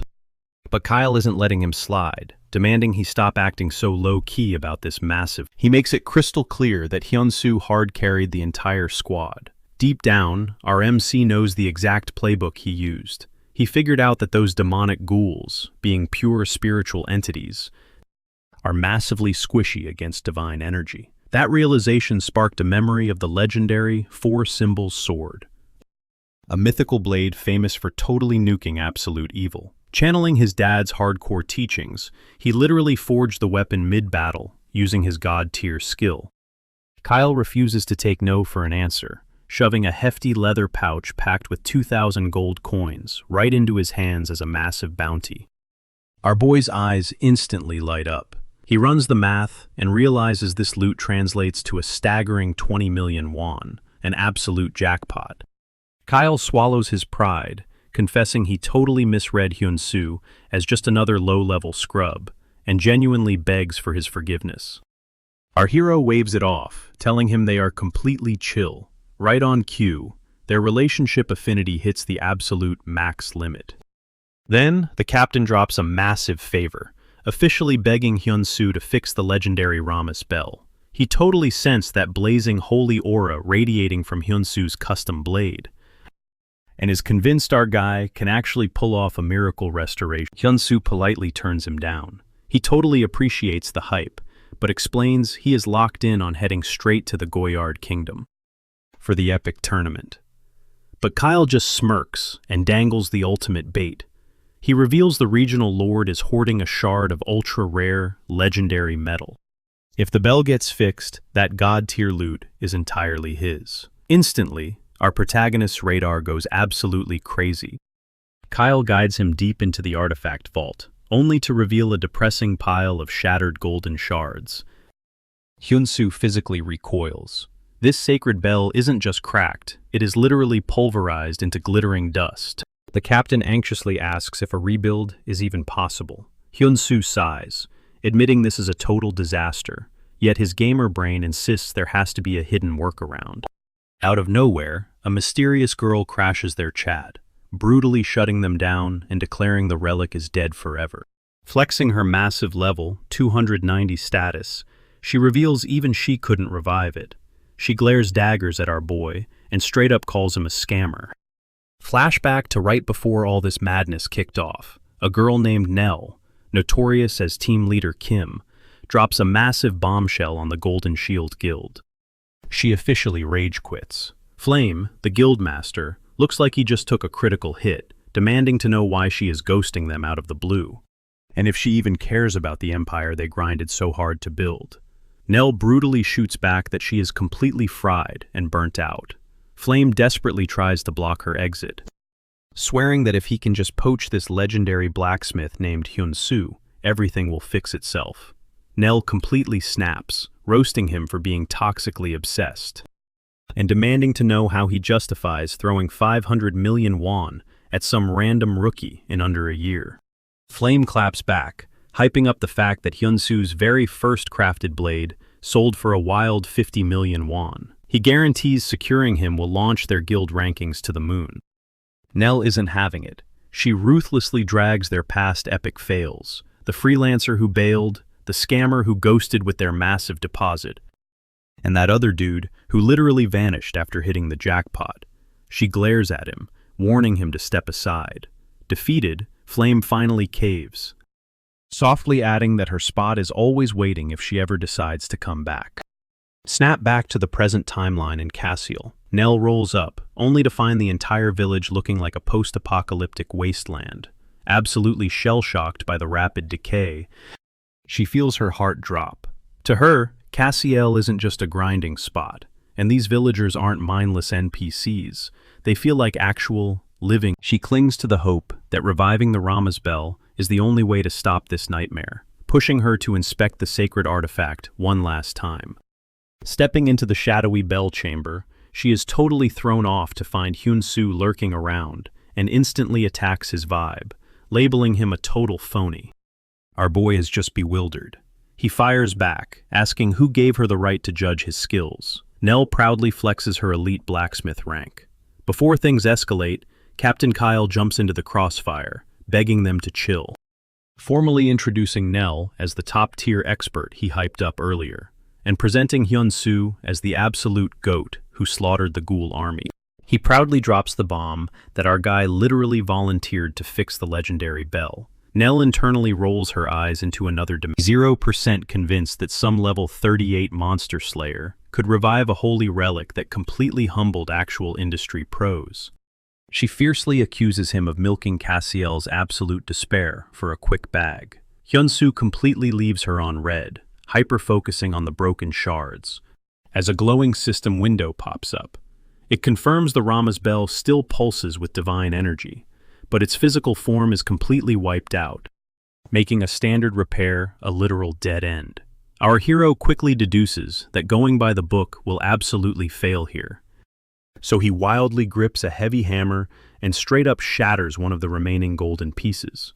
Nell shrieks in pure panic, begging him to drop the weapon, but Hyun-soo is icy calm, casually stating that a reboot is definitely. The elite blacksmith loses her mind, screaming at him to look up the definition of unrepairable. Right at peak tension, a panicked guard bursts through the doors, screaming that a massive tsunami of undead monsters is breaching the walls. The whole room freezes as an ominous system window suddenly flashes before their eyes. At first glance, our MC assumes it is just another side quest, but his blood runs cold when he realizes it is a massive server update. The glaring red text announces, "The Castle Region update just kicked off, and if that timer hits 0, this whole territory is doomed to become a permanent wasteland of the Walking Dead." Nell completely breaks down, absolutely convinced this is game over. But our boy? He steps up and completely flips He looks her dead in the eye and drops a massive bombshell. If they can rebuild that ancient bell before the patch goes live, they can block the undead corruption. She immediately shoots the idea down, calling it a literal impossibility. But our MC isn't backing off, hitting her with a hard. He asks point blank if she wasn't the one willing to die to protect this stronghold. Nell swallows her pride, admitting he nailed it. But she is completely clueless on how to actually pull off this miracle. Our guy just smirks, telling her to keep up while sweeping the crushed Rama Bell fragments straight into his inventory. He vows with absolute fire in his eyes that they are saving this turf together. Over on the front lines, Captain Kyle locks eyes with Hyun-soo, placing all his bets on our blacksmith, swearing on his life to hold the monster wave back for as long as humanly possible. Smash cut to the sweltering forge. Nell begs for the game plan, and our MC finally breaks down his wild theory. He noticed that even after shattering the core shard, the divine aura did not fade, proving the sacred juice is literally baked right into the metal.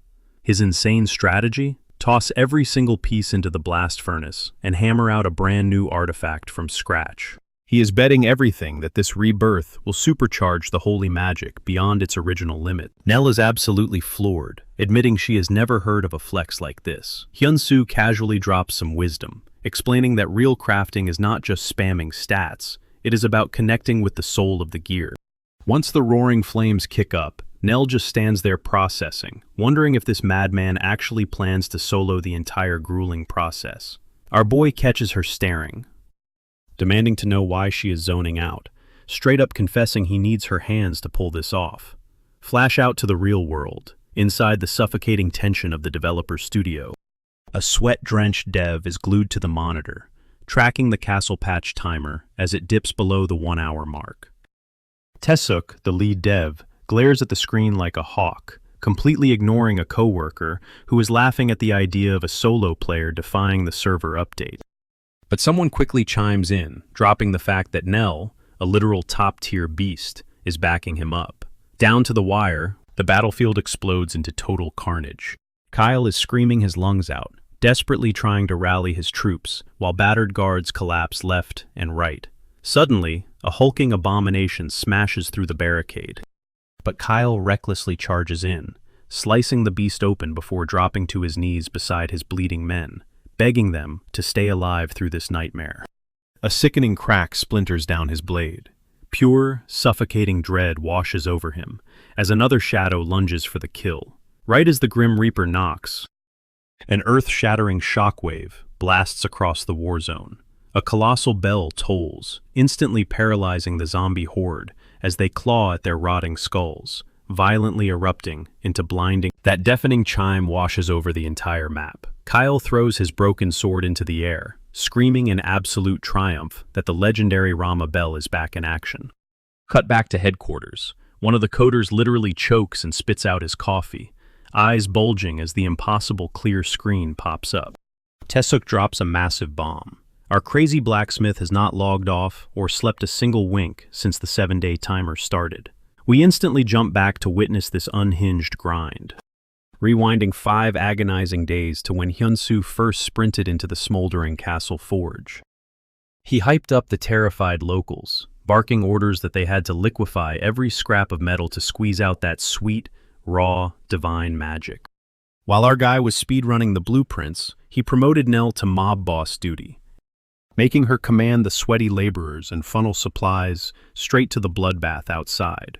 With the logistics locked, our hero triggered his broken custom god crafting skill, deliberately tweaking the stats to hyper-buff its anti-evil radiance, slapping on a deadly secret attribute custom-made to nuke the undead straight to oblivion. He screamed at the crew to crank the forge heat past its absolute limit, Running purely on adrenaline and a desperate need to save their home, every single villager went into overdrive. Hyunsu relentlessly ordered them to skim off every single speck of slag, pushing these people to literally bleed and sweat into the molten steel. The real-time grind got horrifying. Fast forward past day 4, the forge turns into a blurry, sleep-deprived fever dream as Nell fiercely guards the doors, fighting heavy eyelids until her body completely gives out and she crashes. She suddenly gasps awake, panicking over how much time she lost. But when she turns and locks eyes with the majestic, fully forged artifact, her jaw hits the floor. This absolute madman never stopped hammering for days on end. A glowing blue system prompt instantly pops up, revealing her apprentice title. Is pulsing like crazy. Just by watching a legendary artisan sweat it out, her personal crafting efficiency just skyrocketed by 22%. Nell is completely mesmerized, seriously questioning if this random kid is actually a god-tier creator in disguise. Hyunsu finally catches her staring and roasts her for sleeping like a rock through a literal industrial noise fest. Nell gets super defensive, claiming she barely even closed her eyes. But our MC just chuckles, letting her know they are crossing the finish line. Out of nowhere, Nell drops the million-dollar question, asking point-blank if he is the infamous blacksmith Hyunsu. Our boy does not even flinch. He just smirks, slapping his palm against the cooling bronze. The relic suddenly erupts with blinding, godlike energy, searing his signature creator's mark right into the metal. Nell is totally starstruck, whispering that calling this thing beautiful is a massive understatement. It is a straight-up, world-class masterpiece. Right on cue, the server broadcasts a global alert. This is Hyunsu's second-ever custom mythic drop, rolling with an absolutely busted infinite durability stat. He just casually resurrected an item the entire server swore was dead forever. Nell is completely blown away, wondering if the sheer weight of its history is supercharging the bell, straight up admitting she's never witnessed anything this crazy. Out of nowhere, she snatches Hyunsu's hands, practically begging him to stick by her side from here on out. Catching him totally off guard, Hyunsu blurts out. Nell's face instantly explodes into a bright crimson, as she desperately stammers that she meant it strictly for business.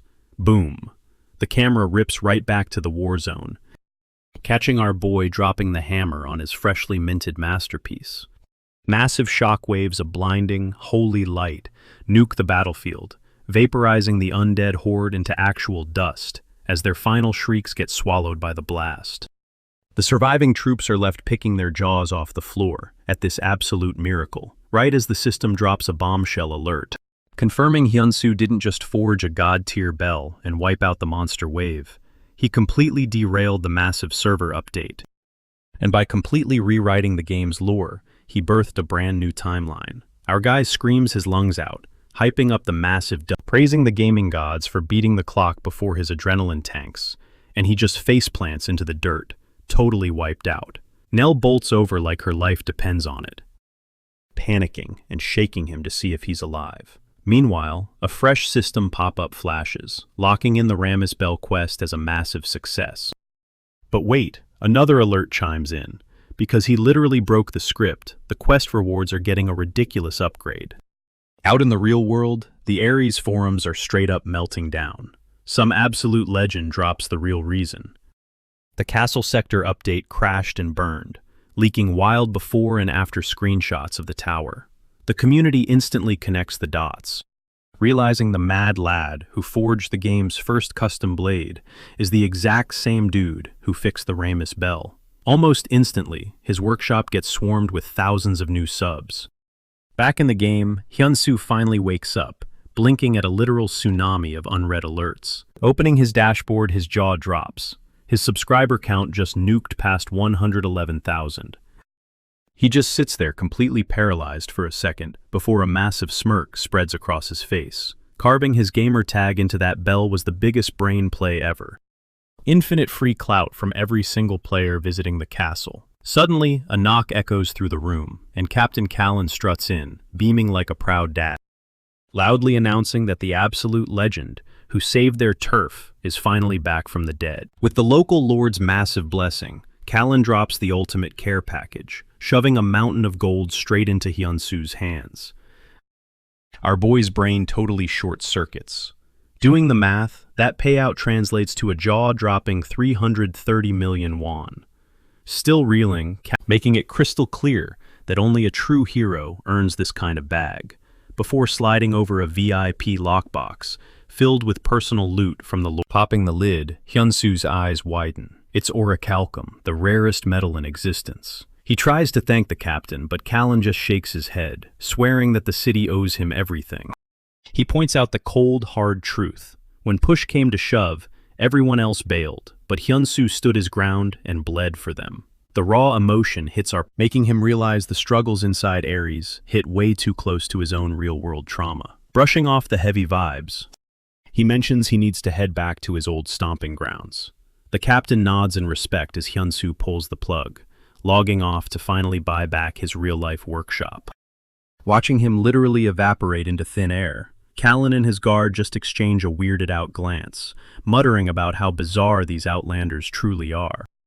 Cut to the next morning in Gongju, Hyunsu meets up with Kang Hyuk-ho, a hardcore real estate shark, who glances at his phone and physically chokes when he sees the bank alert. Hyunsu actually wired the full 330 million won. Kang just stares at him, totally mind-blown that this kid pulled off the impossible. Cue the flashback. 1 year ago, a totally crushed Hyunsu sat across from Kang, staring blindly at the wreckage of his life on paper. Kang ran the brutal numbers. 330 million won in fire damages. He tried playing the good guy, promising insurance would at least tank the hospital bills, and told the kid to keep his chin up. But right as Kang turned for the door, Hyunsu desperately asked if he could ever buy the workshop back. It totally tripped Kang up. Hyunsu locked eyes with him and doubled down, swearing that if he somehow grinded out the cash, he wanted first dibs on reclaiming his turf. Kang gave it to him straight, dumping money into a scorched piece of land. Was financial suicide, telling him to just start fresh somewhere else. But Hyunsu wasn't having it. He fiercely defended it, saying that burnt-down shell was the last piece of his dad's legacy. It hit Kang right in the feels. He actually folded, but laid down the law. The second that timer ran out, the plot was going to the highest bidder, period.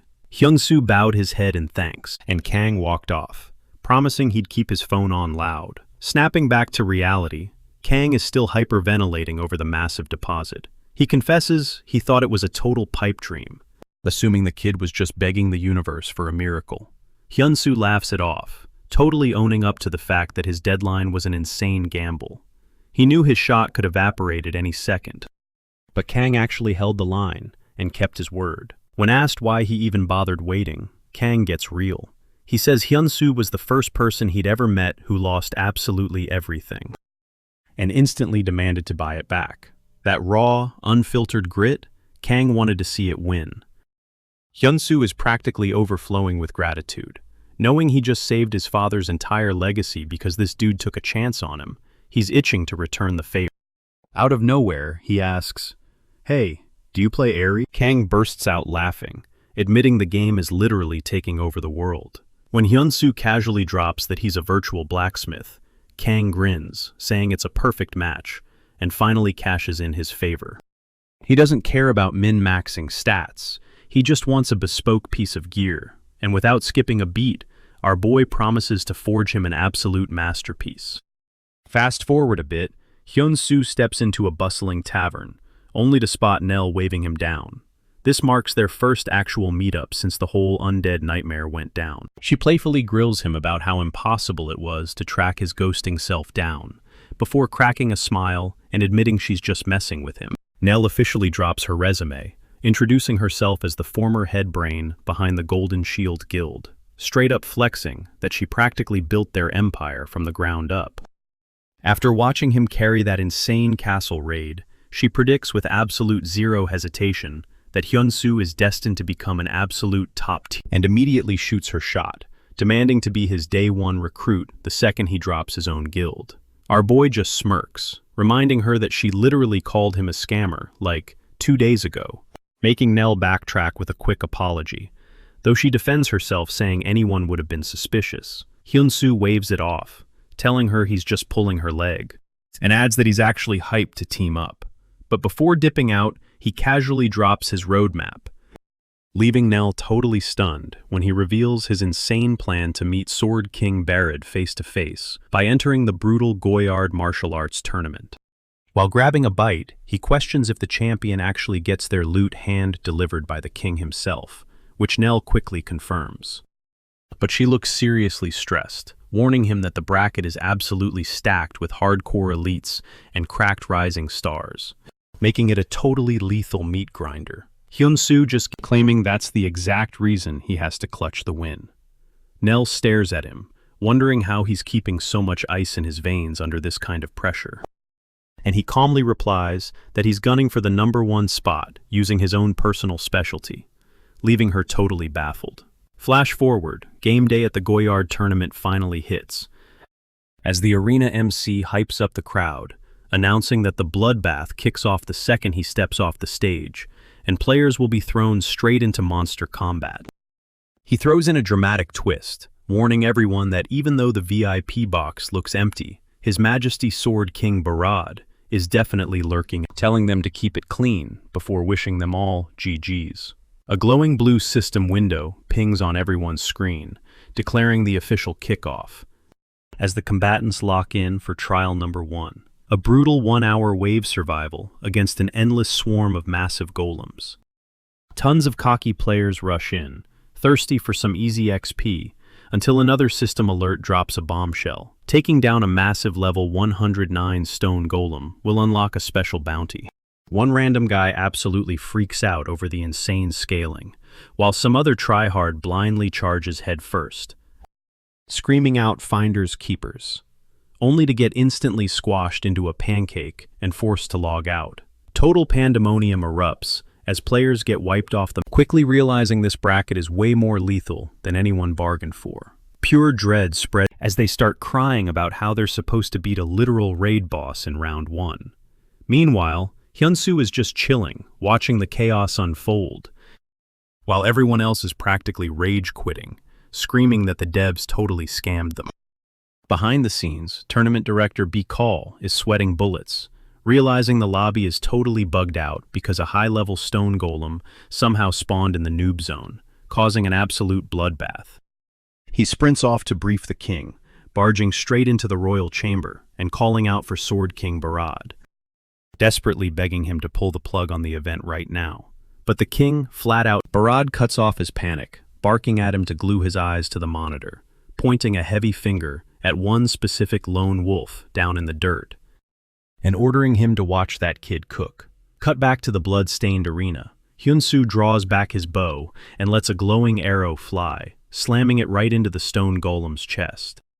He just debuted his third custom masterpiece, the Oraculum Aegis. It's an absolute glitch of an arrow that literally breaks game physics, snapping right back into his hand after finding its target. The rest of the lobby is completely losing their minds, screaming about how a straight arrow is somehow pulling off boomerang physics. Our MC just smirks with total satisfaction. The loot he farmed from the castle zone is working flawlessly, all thanks to the broken stats of the legendary Oraculum, and the glowing projectile tags the rock giant directly in the face before snapping back through the air, and nearly shaving off another player's head on the return trip.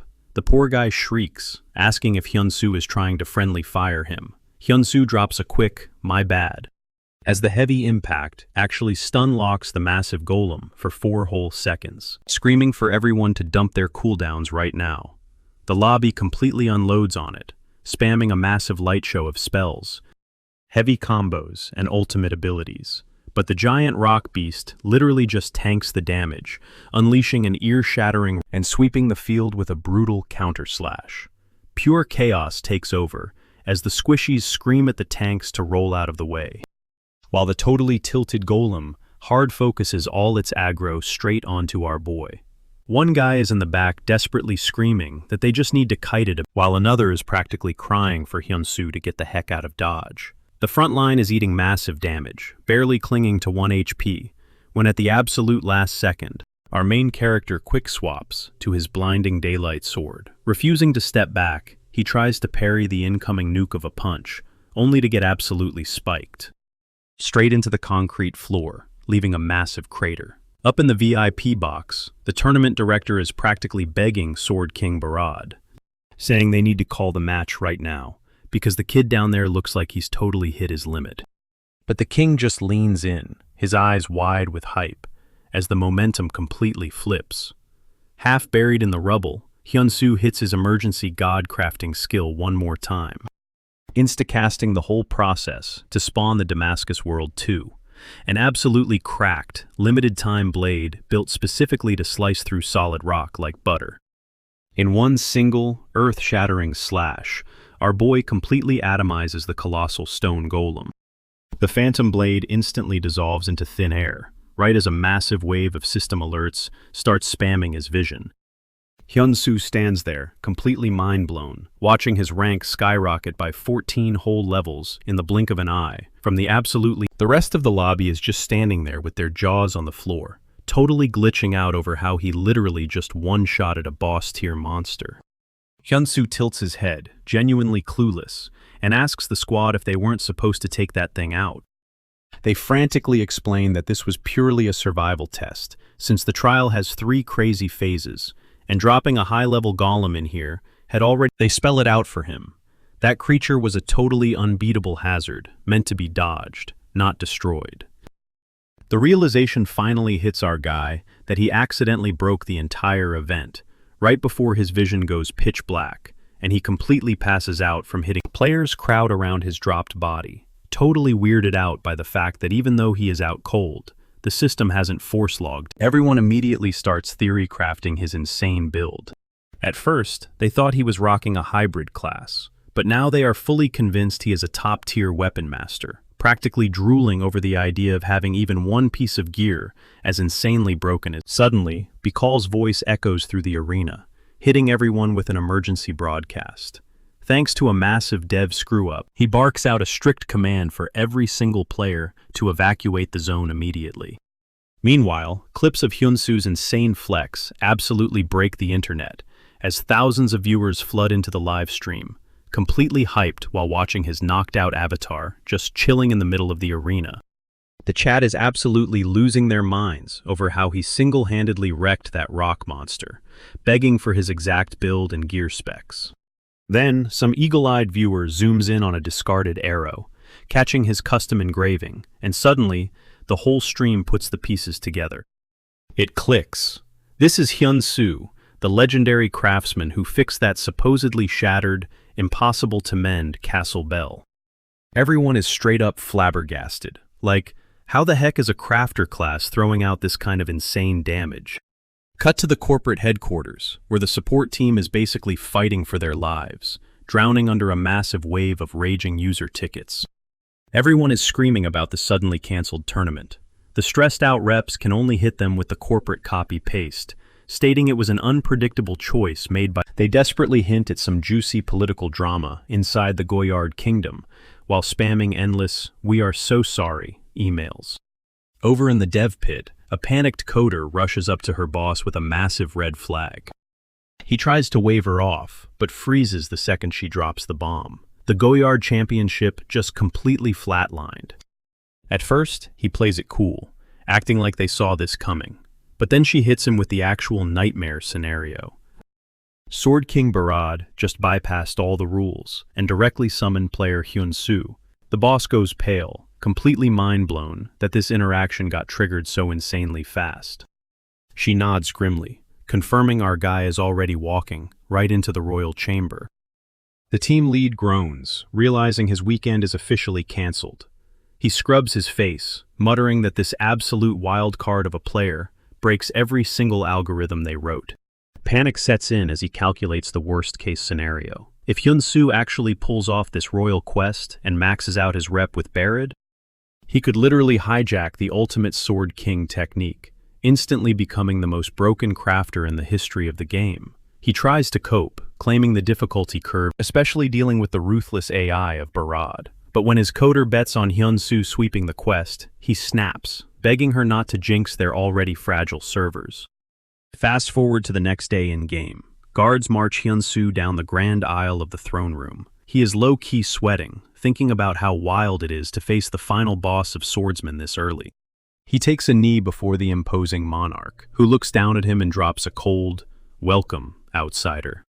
The ruler rumbles that usually a hero gets their loot in front of a massive, cheering crowd, but thanks to that whole messy disaster earlier, he needs things kept strictly off the radar. He promises that when the sun rises tomorrow, the entire server is going to know about the god-tier skills of Hyunsu, but Hyunsu just stands right back up, totally interrupting the royal monologue. Locking eyes with the monarch, he casually drops, "Word on the street is, you have been looking for me." The armored guards instantly lose their minds over the sheer disrespect. They draw their steel, screaming that no amount of clout excuses this level of ego, demanding to know how a peasant dares talk over the crown. Hyunsu does not even flinch. He just smirks and introduces himself as the Blacksmith. The royal guard squad gets even more violently triggered, ready to drag him out by the throat. But Barad just chuckles and raises a single massive hand, instantly silencing the room. The king confirms this edgy crafter is the exact VIP he's sent for. The tension is crazy as our guy stares down the legendary Sword King Barad, one of the 10 literal demigods ruling the world of Ares. "You are late," the king growls. Hyunsu just shrugs, throwing back, "Getting here was an absolute nightmare." Barad leans forward, testing him. "Do you even know why you are here?" Hyunsu smoothly guesses he needs a blade hammered out.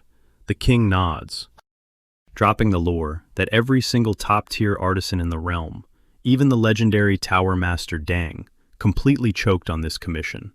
Because of that, with eyes like daggers, he demands to know why he should bet on some random. The killing intent in the room is suffocating, but Hyunsu stands his ground, stating bluntly that he only brought one thing to the table. He got this far on pure, unfiltered, self-made talent. A beat of silence passes before Barad bursts into a booming laugh, deeply entertained by the massive ego on this kid. Respecting the hustle, he snaps his fingers, ordering the loot to be brought out. A heavily enchanted, glowing chest is slammed down in front of Hyunsu, and the lid opens to reveal a jagged chunk of 100-year-old glacial iron. This insanely rare drop has been marinating in sub-zero temperatures for a century, giving it maxed-out fire resistance and ridiculously overpowered frost attributes. Hyunsu stares at it, instantly calculating just how many millions this single rock is worth. Sword King Barad lays out the hardcore ultimatum. He demands an epic tier, or better, broadsword that literally bleeds winter. If the craft is a success, and the stats are right, the king will grant him literally any wish. But if he bricks the craft, instant, permanent ban from the entire Goyard territory. A glowing golden prompt flashes in the vision of Hyunsu, officially locking in the royal commission. The win condition is brutally straightforward. Force the king to respect his work. The payout is astronomical. But failing means instantly getting wiped from the map. Without even blinking, Hyunsu smashes the accept button, vowing to forge an absolute masterpiece. Flash forward. Deep inside the roaring heat of the forge, Hyunsu feels a heavy, chilling stare burning into the back of his neck. He whips around and catches a girl glaring daggers at him. Enter Bella, the level 301 vice captain of the Royal Knights. He gets that he is a total stranger here, but her aggressive, non-stop stalking is seriously throwing off his vibe. Even though he totally gets why they are side-eyeing him, Bella straight up orders him to. Hyunsu flashes a dry smirk, asking if he is seriously sweating that hard. And without missing a beat, she drops a brutal yes. Deep down, Bella is racking her brain trying to read this guy. She knows the king bet all his chips on this total wild card, and she is dead set on making sure he actually delivers. That heavy expectation starts suffocating Hyunsu. Out of nowhere, a chime echoes through his game interface. It takes a second to click, but that is his IRL doorbell going off. Yanking off his headset, he cracks his apartment door open, only to find his landlady looking totally wrecked. She drops a bomb. Her husband just got laid off, so they are putting the building up for sale. They need cash, fast. She keeps bowing and apologizing, but Hyunsu gently waves it off, telling her it is cool. Bracing himself, he asks for the timeline, and she tells him he has exactly 14 days to pack up and vanish. Trying to ease her guilt, he manages a weak smile and thanks her for the memories. The second the door clicks shut, the reality hits him. 2 weeks. He totally spirals. Sure, he has been stacking up coins in Aries, but his real-life debts are bleeding him dry. His dad's medical bills are sitting in the millions, and clawing back his torched workshop just burned a $330 million hole in his pocket. And his own burn scars? He has not even booked the first skin graft. Trapped in a massive financial chokehold, Hyun-soo stares blankly, wondering where the heck he is supposed to crash. Right on cue, his phone buzzes. It is Nell, practically vibrating with hype over a big-brain strategy for their current quest. Hyun-soo groans, begging for a rain check because his brain is entire. Catching that depressed vibe, Nell immediately interrogates him. Hyun-soo caves, admitting that while the mission is epic, he is literally facing eviction in 14 days. Snapping back, Nell furiously reminds him what is really at stake here. She spills that the forums are blowing up, theorizing if the legendary Goya champion and Blacksmith Hyun-soo are actually. She orders him to ghost the haters for now, hyping up that his ultimate face reveal will absolutely break the internet. She hammers home the fact that he just bagged a custom order from Sword King Barad, literally the most broken NPC in the entire server. Picture this, she screams, the exact second Barad draws a god-tier blade, stamped with Hyun-soo's signature. That is the moment his market value shoots straight to the moon. That is exactly why she is banking everything on him. Taking a deep breath, Hyun-soo thanks her, feeling the fire finally spark back up inside, and swearing to lock in and grind this out. Spawning back into the game, Bella is instantly in his face, furiously demanding where he has been hiding. Totally lost, Hyun-soo asks what went wrong. Bella drops an absolute nuke. Sword King Barad is currently locked inside the dragon's nest. Mind blown, Hyun-soo asks for the exact coordinates. Bella just glares at him like he has lost his mind. Baffled by how he can fake a panic attack without even knowing them, Hyun-soo shrugs it off, claiming he was just reading the room. Bella snaps at him to drop the clown act. Because the clock is ticking. She breaks down the lore. Flame Nest is just a broad label for a massive dead zone, swarming with vicious fire-type mobs. But deep inside is the Ifrit Dungeon, a literal meat grinder where Barad is the only player to ever survive a run. Hyun-soo cannot wrap his head around it. Why would the top dog re-enter a cleared raid, especially carrying trash-tier gear? Bella hits him with the grim reality. His Majesty is hunting down a personal vendetta. That word, revenge, completely floors Hyun-soo. Realizing the king is hiding some serious dark trauma, the camera cuts straight to the scorching flame nest, where a battered Sword King Barad stands, bleeding out right in front of the boss room gate. He stares into the abyss, knowing the true nightmare is waiting on the other side. Gazing down at his crumbling blade, he admits, this garbage weapon will not survive the bloodbath. Although he is breathing a sigh of relief that his squad made it out alive, he calculates. It will take 3 entire days for backup to spawn. A dark, hollow smirk stretches across his bruised face as he questions if he actually messed up by not waiting for that rookie blacksmith to forge his masterpiece. A gut-wrenching flashback suddenly hits him. The image of his late son, Ben, flashes before his eyes, fueling a desperate, agonizing wish. The fallen prince would have been the exact same age as Hyun-soo right now. A brutal flashback rips him right back to the horrific second his boy bled out in his arms. Collapsed on the cold dungeon stones, a bleeding Ban choked. A frantic Barad screams, begging to know why his son recklessly charged into this death trap, totally solo. Coughing up blood, Bond confesses he just wanted to clear the raid to finally make his dad proud. A devastating reality check hitting too late. He simply lacked the stats to survive. A shattered Barad pleads with him to save his breath and hold on, but Ban forces out one final, heartbreaking, "I'm sorry," before fading away completely. The hallucination shatters, leaving the broken monarch clutching the cold, lifeless shell of his only child in pure agony. Snapping back to reality, Sword King Barad locks in his choice. Playing it safe and waiting makes sense, but letting Ifrit walk away Absolutely not happening. He has been agonizing over this exact revenge for years, and tonight he is firmly closing out the final chapter. Without flinching, he marches straight into the scorching jaws of the dungeon. Cut to the forge, where Bella drops the heavy lore on Hyunsu. Ever since losing his heir, the king has burned through every resource, trying to track down this beast, but the monster kept slipping through the cracks. She reveals this raid is basically a do-or-die last chance. Dropping her guard, Bella openly admits that putting the kingdom's fate in a total random's hands, but she quickly pivots, realizing that if the king himself gave Hyunsu the green light, the guy must be cooking something special.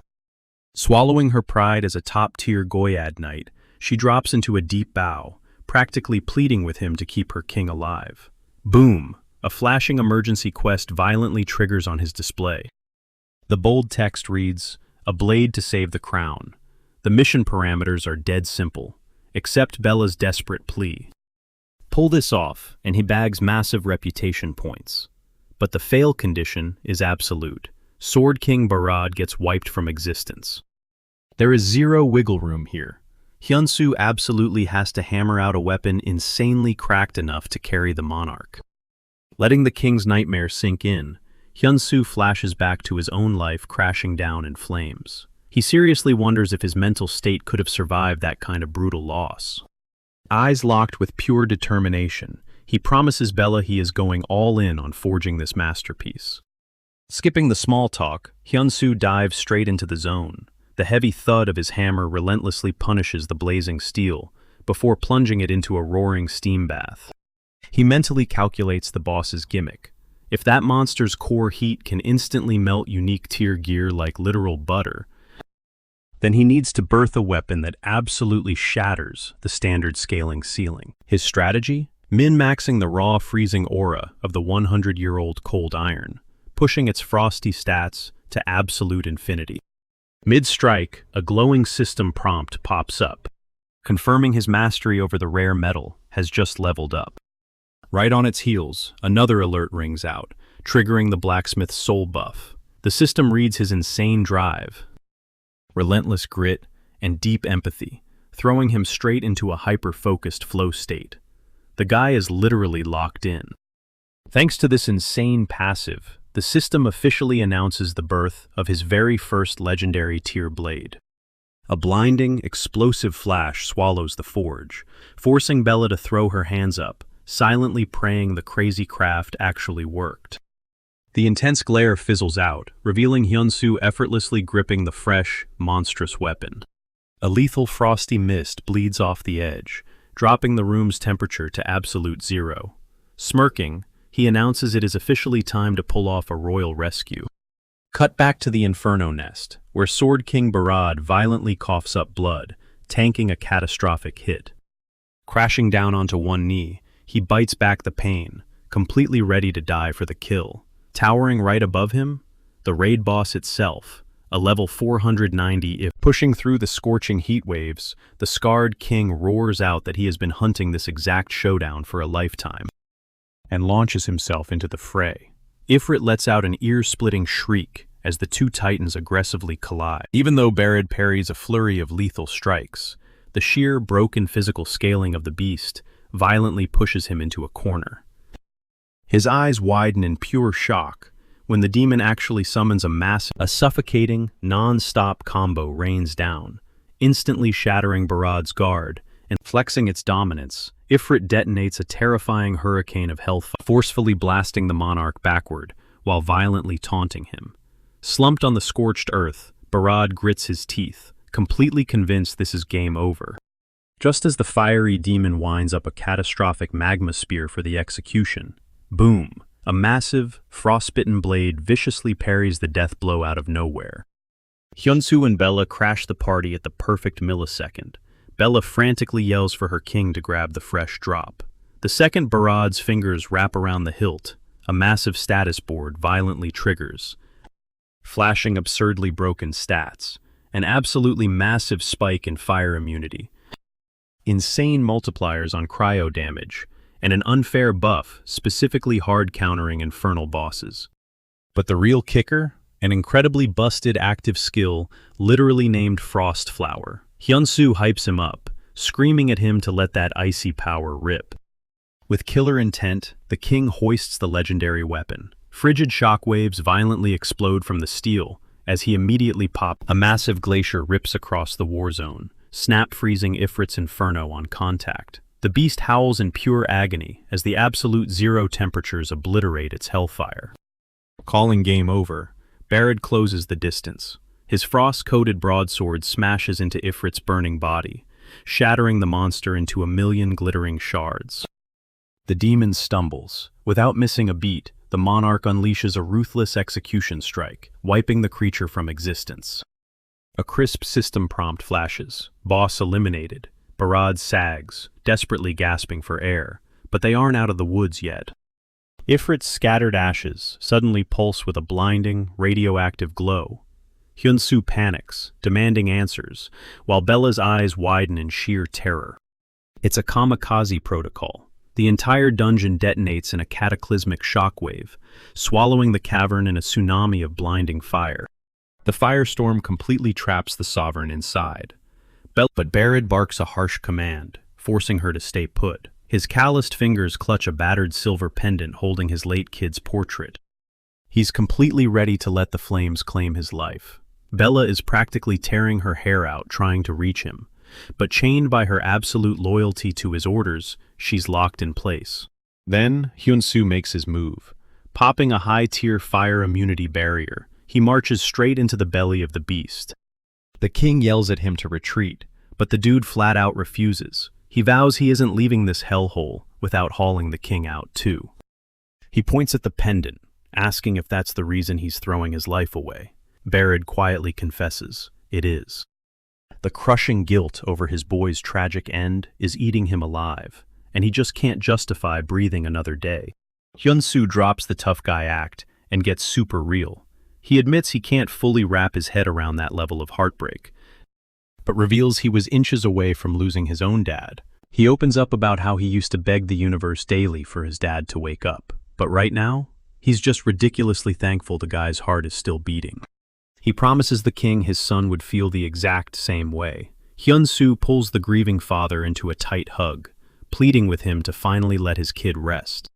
Right then, a phantom image of his boy's bright smile flashes across Barad's mind, making his massive survivor's guilt finally click into perspective. Hyunsu softly pushes him to keep moving forward, to survive and become the kind of legend his boy would brag about. The monarch gives a firm nod, finally shattering his chains of regret. Fire back in his eyes, he signals Hyunsu to move, and the duo blasts out of the crumbling death trap. Bella sprints over, frantically checking if her liege is in one piece. Hyunsu gives her a solid thumbs up. But before they can even catch their breath, a brutal red system alert drops. His health bar has tanked to absolute zero, triggering an emergency forced logout. He promises Bella that players don't actually bite the dust here, right before his avatar dissolves into glowing pixels. She watches in pure shock as Barad slumps heavily against her. The king weakly whispers that the kid literally saved his soul, passing out with the most peaceful smirk on his face. Hyunsu snaps awake in the real world, instantly slapped with a brutal system prompt. His level has dropped thanks to the savage forced logout penalty. Staring at his heavily wrapped knuckles, tears blur his vision as he swears to his unconscious dad that he's never going to quit grinding. Meanwhile, deep in a surreal trance, Sword King Barad stands in an endless, lush meadow, locking eyes with his late kid, Ban. All the suffocating darkness melts away when the voice he's craved for years rings out. Ban sprints toward him, beaming from ear to ear. Barad takes a shaky step forward, desperately choking out a plea asking if it's really his boy. Ban gives a soft nod, but breaks the news that he's only here for one last goodbye. Those words hit the king like a ton of bricks. He grabs his boy in a death grip, completely refusing to let go. Shaking violently, he begs to know why they have to part ways. Ban echoes Hyunsu's deep truth bomb, making it crystal clear that all he ever wanted was for his dad to be happy. He begs his old man to drop the heavy baggage and actually live his life to the max. As the words leave his mouth, his figure starts scattering into golden dust.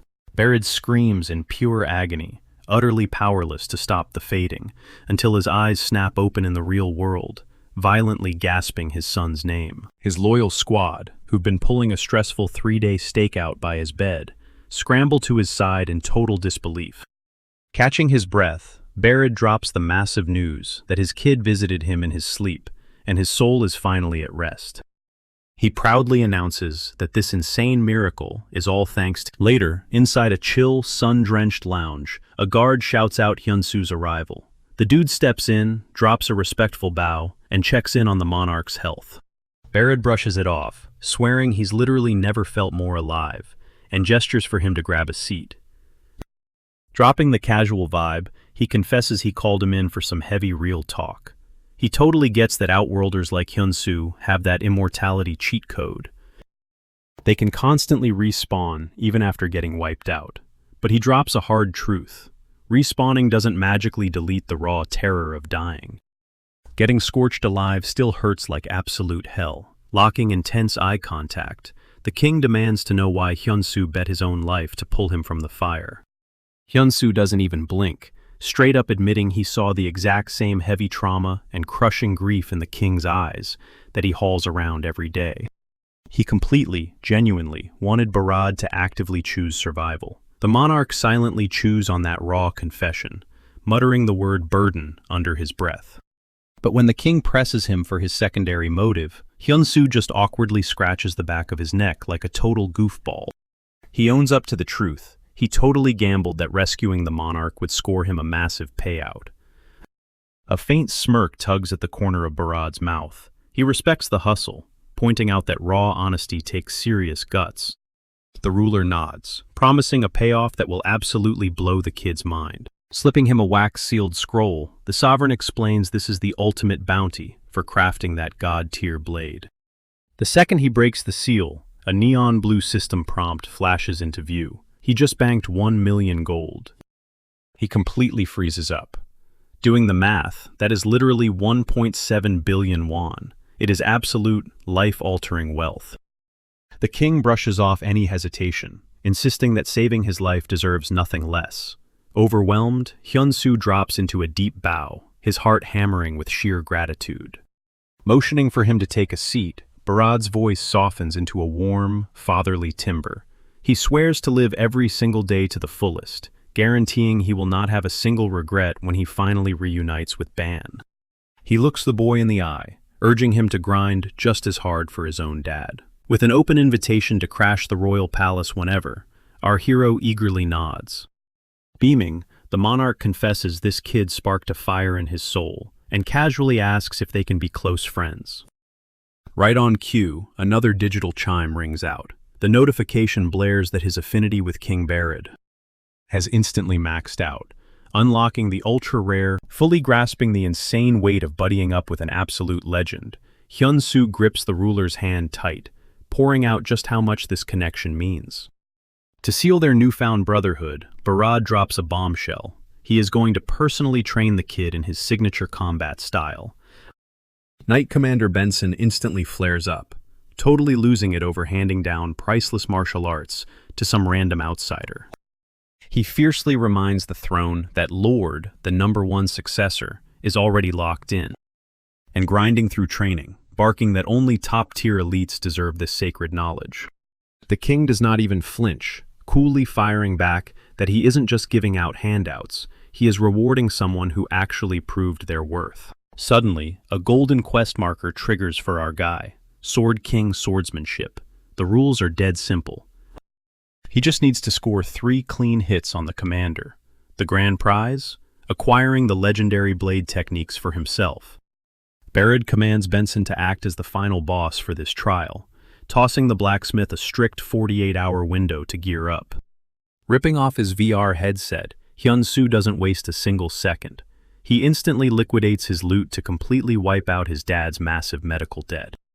Exhaling years of stress, he ditches his suffocating studio trap for a massive real estate upgrade. He drops a fat stack of cash to thank his old landlady for never kicking. With his real life finally stabilized, he dials up his day one bro, Kim Ji-hoon, dragging him out for a victory feast. Ji-hoon rolls up, expecting another sketchy street food run, only to get completely blindsided by a crazy high-end, Michelin-level fine dining spot. Chuckling in pure disbelief, he jokes that he has officially lived long enough to see pigs fly. Our hero just smirks, laying it out straight. He desperately wanted to spoil his best friend for holding him down through the darkest times.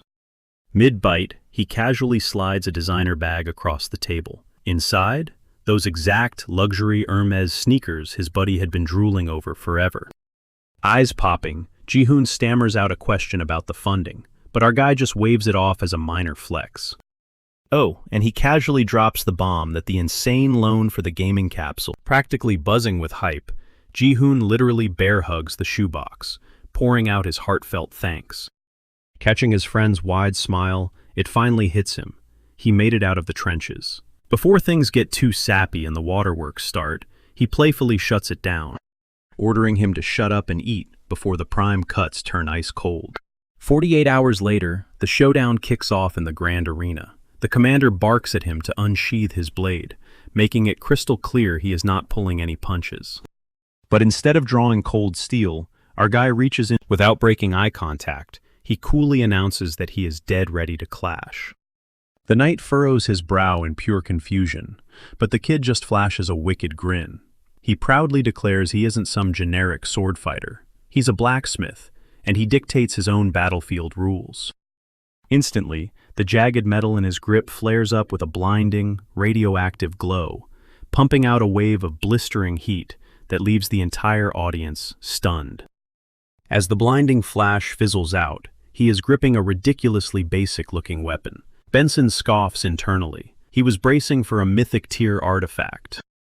But instead, he is staring down what essentially looks like a glorified crowbar. The towering knight stomps forward and straight up roasts him, mocking whether he honestly thinks he can drop the realm's top commander with a garbage-tier stick. But the split second their weapons slam together, panic spikes in the knight's veins. The blacksmith's weapon was forged with zero structural integrity. On impact, the fragile blade detonates like a frag grenade, violently blasting an insane cloud of razor-sharp steel chunks into the atmosphere.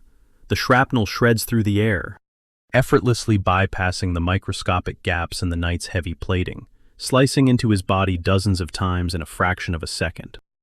A raw scream of agony and pure shock rips from his throat as the metallic storm tears up his flesh.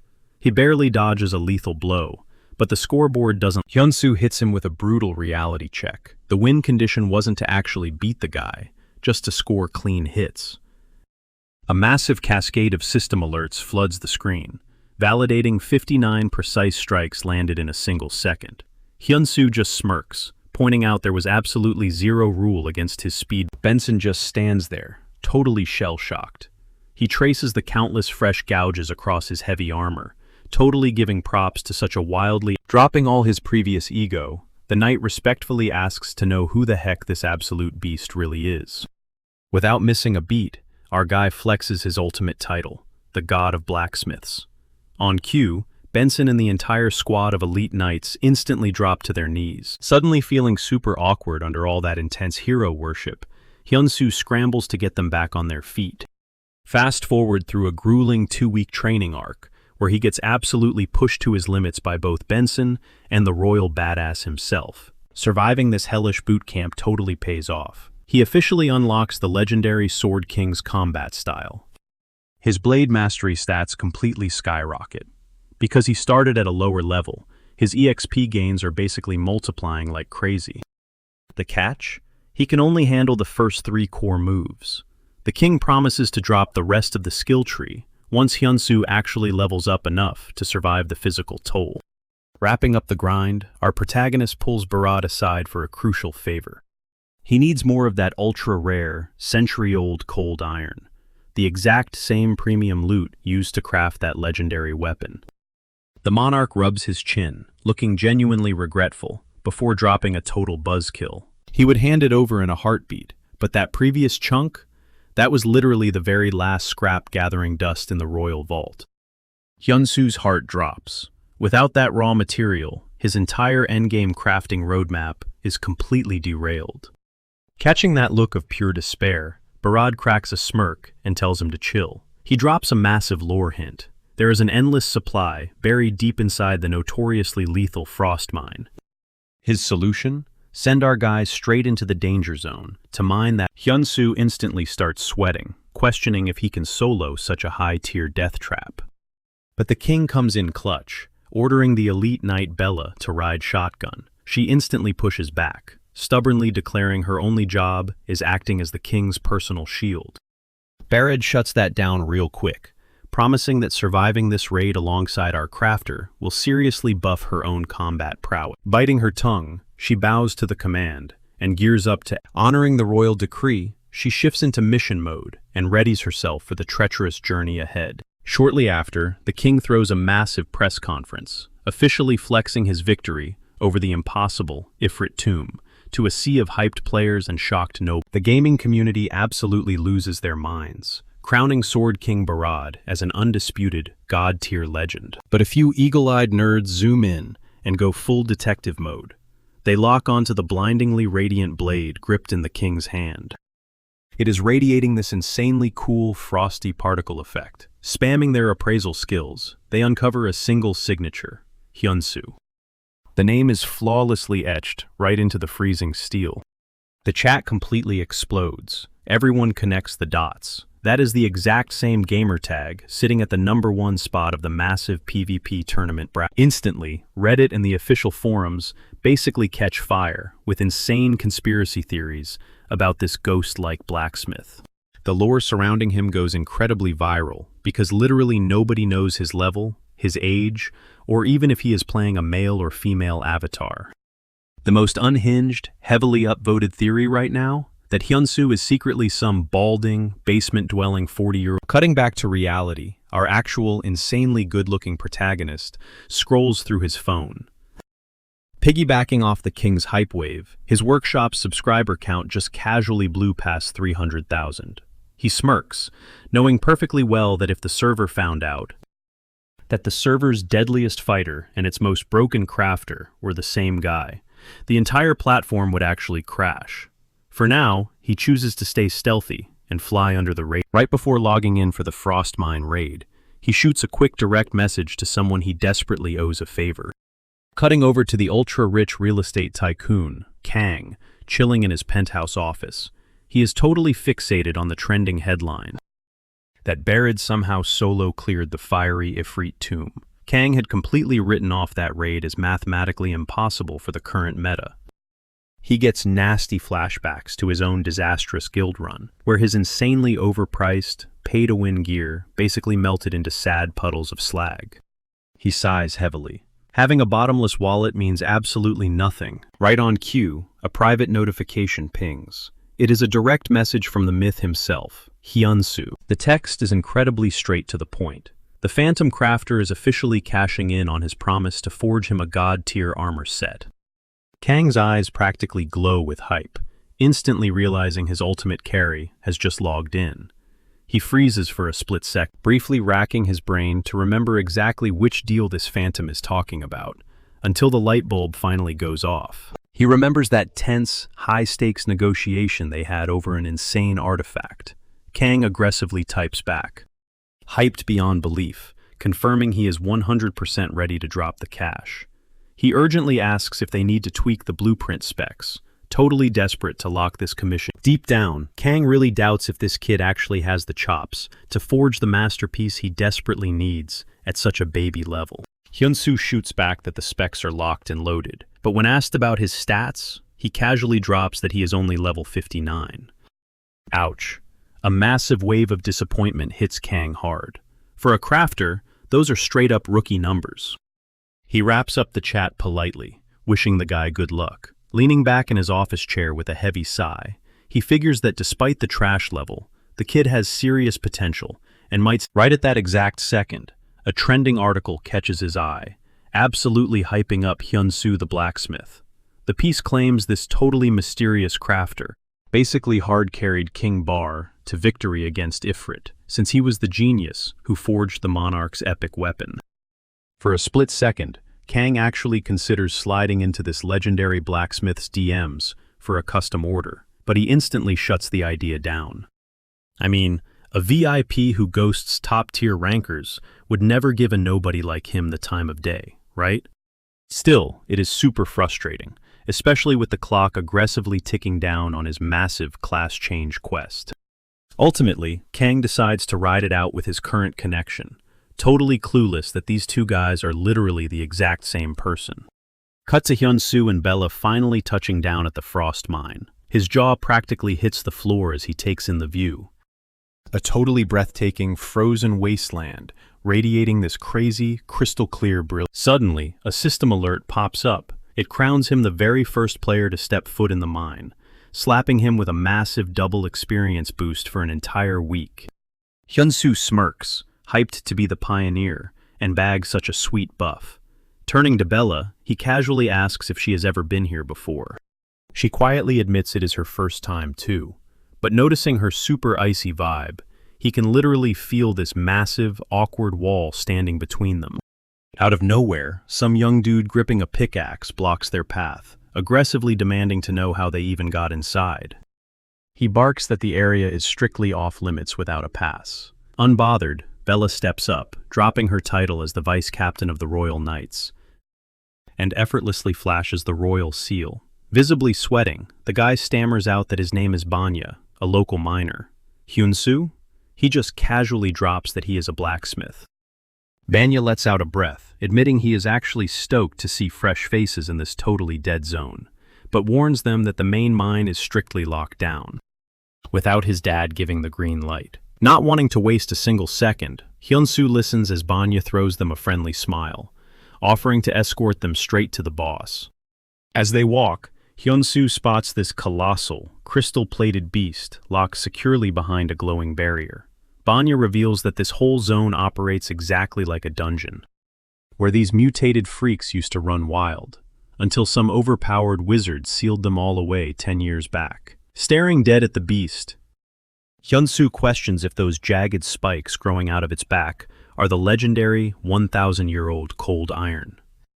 Banya nods, but seriously warns him to chill on the greed, because stepping even an inch too close is basically a guaranteed death sentence.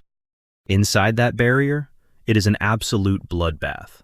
Anyone can walk in, but almost nobody makes it out breathing, which is exactly why the crew plays it safe on the outside, even though everybody knows the god-tier loot is buried deep inside. They finally hit the checkpoint, and Banya points out his old man, Captain Rek. After giving his dad a quick heads up, Banya dips out. Hyun-soo strides confidently right up to the captain, who rocks a heavy level 231 tag. Rek raises an eyebrow at this wildly weird duo and bluntly demands to know what they want. Hyun-soo cuts to the chase, declaring he is hunting for something way rarer than the basic 100-year-old cold iron. The captain flinches. He absolutely knows that exact resource, the mythical 1,000-year-old cold iron, but he is super sketchy about dropping top-secret intel to some random outsider. Squinting, Rek asks if Hyun-soo has ever swung a pickaxe in his life. Hyun-soo easily owns up to being a total noob. Sighing, the veteran explains that your average grunt barely scrapes up 3 chunks of ore a day. Then, he lays down a crazy wager. If this kid can somehow mine 40 pieces in a single week, he will spill everything he knows about the ultimate drop. Boom! A glowing quest window pops up, the test of the mine captain, demanding he hit that 40 ore quota in exactly 7 days. If he bombs this, the legendary material gets locked behind a permanent wall. Rek challenges him, asking if he is actually going to accept, and Hyun-soo just tightens his grip, boldly asking what happens if he absolutely shatters that 40-piece limit. Rek practically laughs in his face, but promises that if he miraculously pulls it off, he will personally dig up that rare metal himself. But wait, there is one massive catch. No getting a carry from his overpowered companion. Ready to flex on this old man, Hyun-soo slams the accept button. The second the duo walks off, Rek chews out his son Banya for totally eavesdropping and hauls him back to work. While hiking up to the dig site, Bella questions why Hyun-soo was so busy triggering the captain. With a slick smirk, he casually extends his hand, claiming he came over prepared, and instantly summons this high-tech, glowing pickaxe out of thin air. His eyes literally light up as he grips the handle, leaving Bella to secretly sweat drop, realizing Her Majesty has basically befriended a total weirdo. Fast forward 7 days, and Rec is chilling alone, 100% sure the arrogant kid rage quit, knowing that ridiculous quota is straight up impossible for a total amateur. But suddenly, heavy footsteps start echoing through the cavern entrance, and a looming shadow steps into the light. The captain is totally shocked to see Hyun-soo completely caked in black soot. Rec chuckles, joking that he finally looks the part, before harshly demanding the receipts since time is officially up. Hyun-soo asks for just a second. Rec smirks to himself, betting everything that the kid totally choked. But then, Hyun-soo simply extends his hand and dumps an absolute avalanche of premium ores, crashing down onto the dirt. Completely mind-blown, Rec just stares at this literal mountain of loot. Brushing a layer of ash off his cheek, Hyun-soo drops a bombshell with a totally straight face. He bagged a staggering 200 chunks of ore. Rec's jaw basically hits the floor. He gets up in Hyun-soo's face, demanding his real identity, totally convinced this guy is some legendary miner smurfing in disguise. Hyun-soo just flashes a cocky smirk, effortlessly spinning his glowing pickaxe, and drops the ultimate flex. He is literally just an average blacksmith.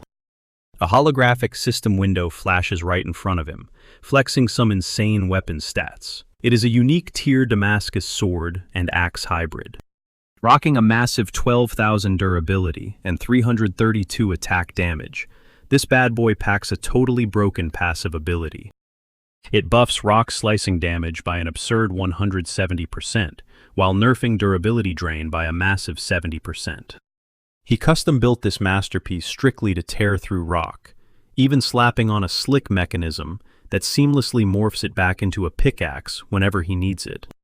Staring at the literal mountain of loot, Captain Rec finally connects the dots. Hyun-soo did not beat the trial by swinging a pickaxe. He beat it by being an absolute unit of a blacksmith. Rec swallows his pride, officially apologizing for doubting him, and offers to treat him to dinner. Hyun-soo happily takes him up on it, requesting a +1 for late. Cut to a rowdy tavern later that night. Bella is aggressively downing drinks in silence, even as Banya and Hyun-soo desperately try to cut her off. She stubbornly swears she is completely fine. Right then, a massive, muscular miner stomps over to Hyun-soo, demanding to know if the rumors about his 200 ore haul are actually real. Hyun-soo just chuckles and nods, instantly drawing a massive crowd of miners who swarm his table, hyped to hear all the juicy details about the meteorite haul. Hyun-soo casually drops another bomb. He also managed to rip out roughly 20 chunks of that ultra-rare material. The entire tavern goes dead silent in shock.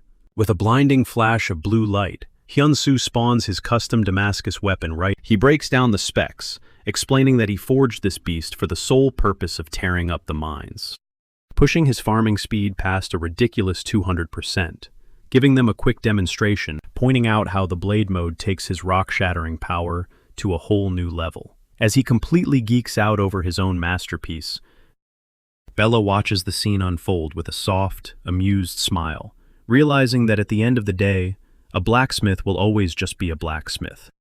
A total gearhead who cares way more about his tools than actual humans. Fired up by his insane flex, the veteran miners start hyping each other up, shouting that if a total rookie can pull this off, they need to step up their game. They cheer loudly, officially welcoming the kid into their brotherhood. A bit later, the vibe shifts as Rec escorts Hyun-soo and Bella down to a heavily guarded, dead-end zone at the very bottom of the caverns. He points forward, dropping the lore that the legendary millennial meteorite ore is buried right here. Hyun-soo stares at the glowing magical force field blocking their path, totally confused, reminding the captain that breaching this zone was supposed to be literally impossible. Rec gives a grim nod, confirming that the prize is locked tight behind the seal. When Hyun-soo frustratedly asks how on earth they are supposed to dig in there, if the door is completely locked, Rec just shrugs, brutally stating that it is now his problem, before wandering off to inspect another tunnel. The second he walks away, a massive glowing system window pops up on the screen, titled, "A New Story Begins." Hyun-soo skims the text, discovering the crazy lore that exactly 100 years have flashed by since the great wizard Phelan originally cast this seal. But the system flashes a critical warning. The magic is collapsing. The beasts trapped inside are losing their minds, and the shield is completely shattering in exactly 3 minutes. Panic spikes through Hyunsu's veins. He screams for Rek to turn around, desperately warning the captain that the magical wall is about to blow wide open. Rek brushes it off as some bad prank, but then the entire cavern starts to violently quake. Massive spider web cracks explode across the stone ceiling, and giant boulders start raining down as the support beams snap. Finally, frantic screams for help echo through the dust-choked tunnels, but the loyal miners absolutely refuse to abandon their trapped brothers. Rek tightly grips his pickaxe, fearlessly rallying his men to dig their crew out of the rubble. Surrounded by absolute chaos, Hyunsu desperately calculates his next move, when suddenly a chilling new quest alert drops.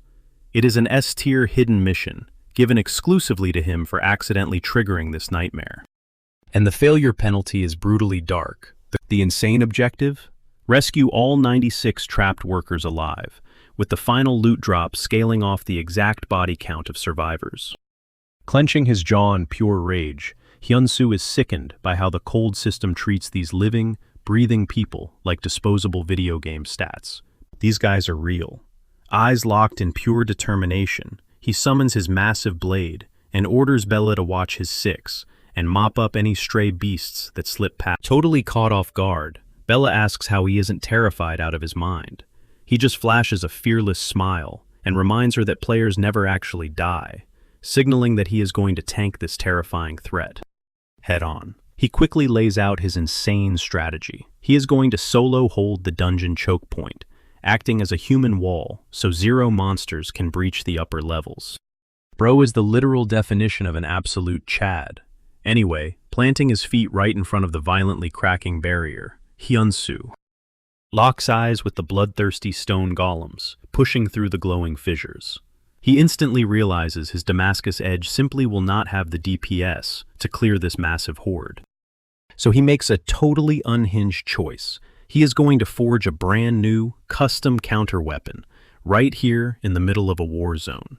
Instantly triggering his ultimate god, he aggressively channels his raw mana and dumps a massive stack of premium ore into forging a gigantic, devastating cold iron grate. The exact millisecond the red countdown hits 0, the magical glass utterly detonates into 1,000,000 pieces, and Hyunsu roars at the monster wave. He plants his feet, ready to tank the absolute bloodbath. A level 100 stone troll, a level 107 stone orc, and a level 110 stone wolf are sprinting straight for his neck. He is fully aware that his newly forged weapon will vanish into thin air after just one swing. But that insane defense bypass effect is primed and ready to pop off. Grounding his stance, he swears that as long as his heart is still beating, not a single beast is crossing his line. Gripping the colossal blade, Hyunsu bursts forward, firing up his Frost Storm skill to unleash an absolute blizzard of destruction. The blast explodes outward with insane kinetic energy, flash freezing every monster caught in its radius. He snatches a leaping stone wolf right out of the air, letting brutal ice spikes shred its body to pieces, totally deleting it with his One-Punch Man tier blade. But right after that god tier swing, the great sword of cold iron completely shatters into glittering dust.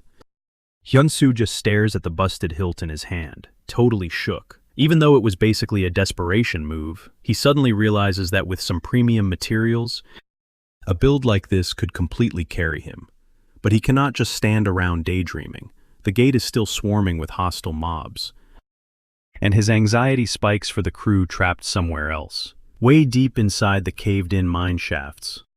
The miners are tearing at the rocks with their bare hands, desperate to pull their crew out of the rough. Voices bounce through the suffocating dust cloud, screaming at everyone to keep digging because they cannot leave the wounded behind, while desperate cries for help cut through the chaos. Damn bros, I legit wish I had homies ride or die for me like these absolute chads. A glowing system pop-up drops, warning him that the final loot drop scales with the survivor count, basically commanding Hyunsu to step up and save them. Watching them claw through the dirt, his jaw clenches. These guys are not just some random NPC side quest numbers anymore. Looking at them feels like looking in a mirror, throwing everything on the line just to save his own dad. Real people bleeding for their family, exactly like he did. With his inner fire totally reignited, Hyun-soo plants himself at the dungeon gate, staring down the monster swarm, ready to throw hands to keep these miners alive. But popping off right next to the civilians is a massive liability, so he decides to pull all the aggro himself. Dashing toward a totally different zone of the cavern, he screams out to draw their attention, and the bait works flawlessly. A massive pack of stone orcs and wolves splits from the main horde to hunt him down. Once he kites them far enough away, he spins around to face the carnage. Whipping out his Damascus blade, he launches himself into the meat grinder, weaving through heavy strikes and dealing absolutely surgical slashes, perfectly sidestepping a humongous hammer that craters the floor inches from his boots. Without skipping a beat, Hyun-soo brutally executes both a wolf and an orc in one slick, continuous combo. Another tanky stone brute winds up a hammer swing, but he casually cleaves the weapon clean in half before wiping the monster off the map with a vicious strike. Suddenly swamped by another crazy wave of mobs, a confident smirk creeps onto his face, knowing it is finally time to flex his real kit. He is low-key thanking the heavens for everything he grinded from the Sword King's legacy. Activating the Raging Wave sword skill, he dives straight into the pit as a furious cyclone of lightning-fast slashes rips through the air. His blade strikes morph into roaring blue energy waves, shredding the front line and folding the monsters like paper, one by one. Mid-carnage, a system alert flashes, hyping up the fact that his skill gives a 10% damage buff, skyrocketing to a massive 140% on critical hits. He takes a split-second breather to let his lungs catch up. He realizes this move is way more broken than he originally thought. Stomping the very last mob into the dirt, Hyun-soo slumps down into the sea of monster corpses, his stamina completely fried. While he is gasping for air, the system spams his vision with alerts, hyping him up for clearing the mine dungeon and perfectly completing the hidden quest. It locks in the fact that all 96 miners made it out alive. He secured an S-tier clear, and a soft smirk hits his face as the adrenaline finally crashes.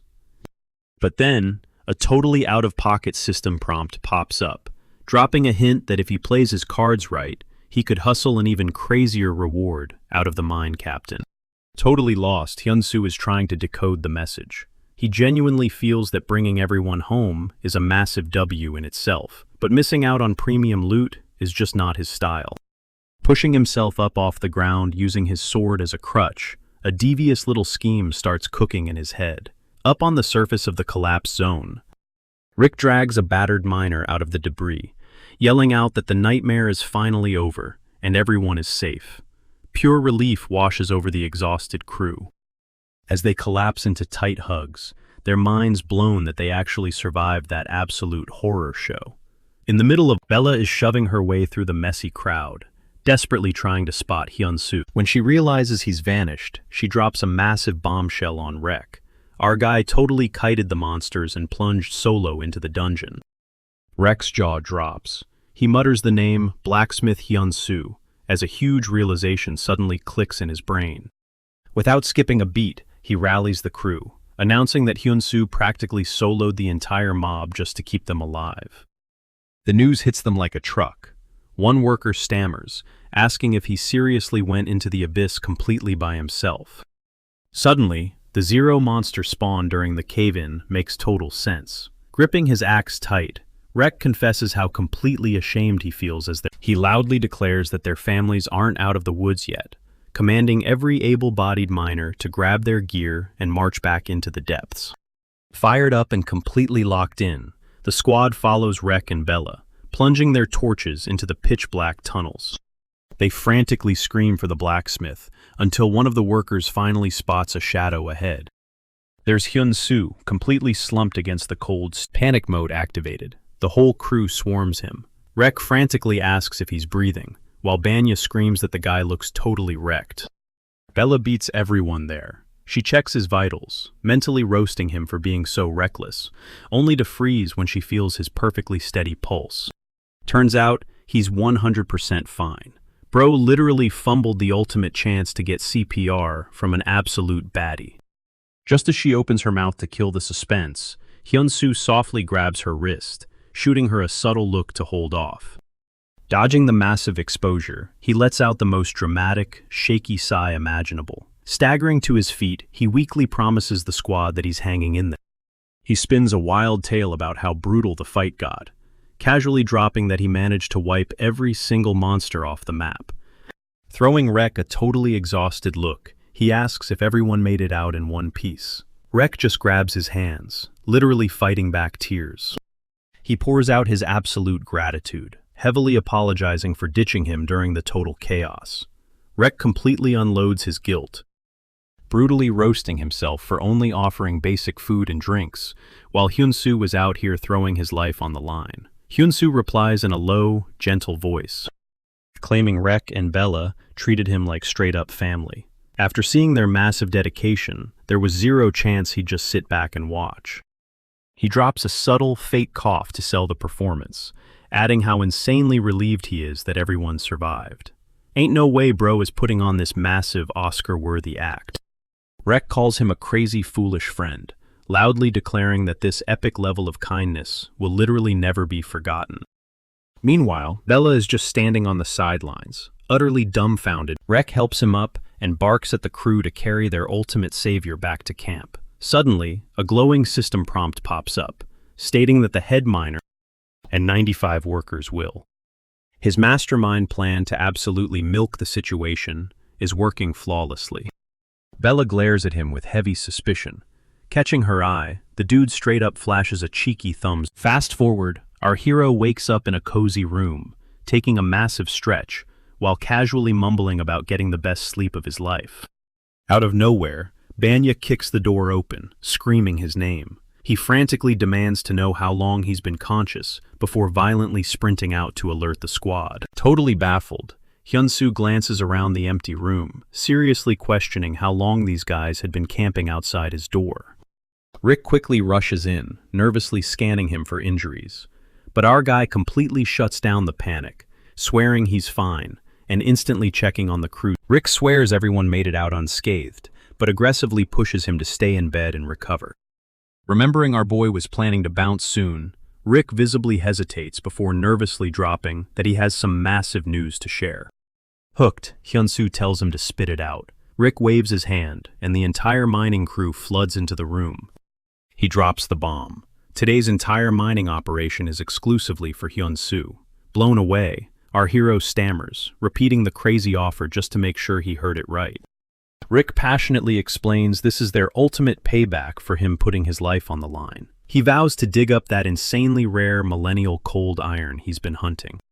Genuinely hit right in the feels, Hyun-soo asks if they are dead serious. Rick locks eyes with him and nods without a single second of hesitation.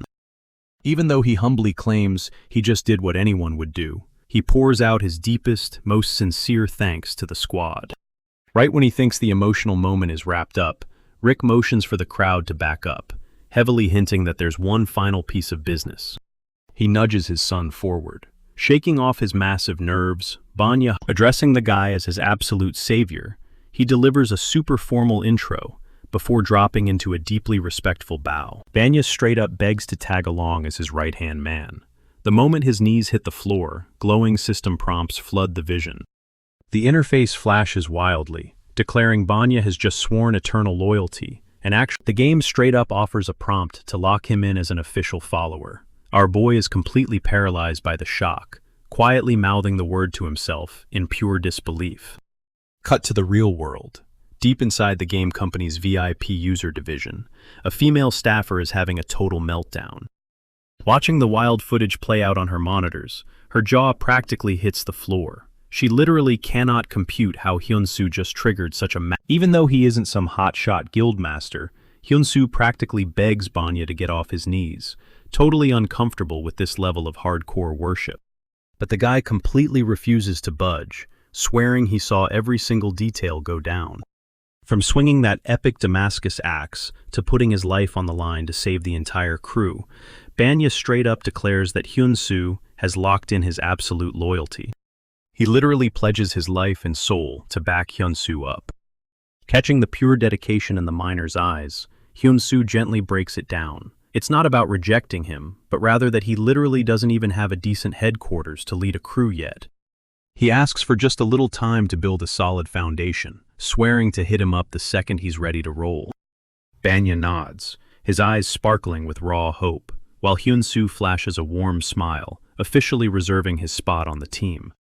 The system chimes in, locking Banya in as an official follower, and the massive miner just pulls him into this A glowing screen pops up, flexing Banya's insane stats. Dude is an epic tier follower, sitting comfortably at level 165. He's packed with god-tier abilities, featuring passive skills like tracking down super rare ores, and practically endless stamina for grinding. The game's lore literally hypes him up as the chosen one, destined to become the greatest miner on the server. We're talking about a walking legend with off-the-charts scaling potential. Hyun-soo can't help but smirk, fully realizing that this guy's pure heart just handed him the ultimate powerhouse sidekick. Practically buzzing with excitement, Banya asks when they'll team up again, quickly adding he isn't trying to pressure him. Hyun-soo chills him out, promising the wait won't drag on. Until that day drops, Banya swears he and the boys will be grinding non-stop, hoarding a massive mountain of loot. They also beg Hyun-soo to drop the formalities and treat them like bros. He totally vibes with it, promising to just use Banya's real name moving forward. Off to the side, Rek is soaking up the wholesome vibes, grinning like a proud dad watching the whole thing play out. Out in the open air, the battered crew huddles around a crackling, neon blue warp gate. While the system spams Hyun-soo with loot notifications, dropping 45 iron and 51 cold iron into his inventory, Rek steps up, shaking with hype, as he flexes a gigantic mountain of radiating blue crystals. He drops the mic, revealing they struck the Holy Grail. Millennial cold. Towering over the glowing treasure, he pulls up the official stat window for everyone to see.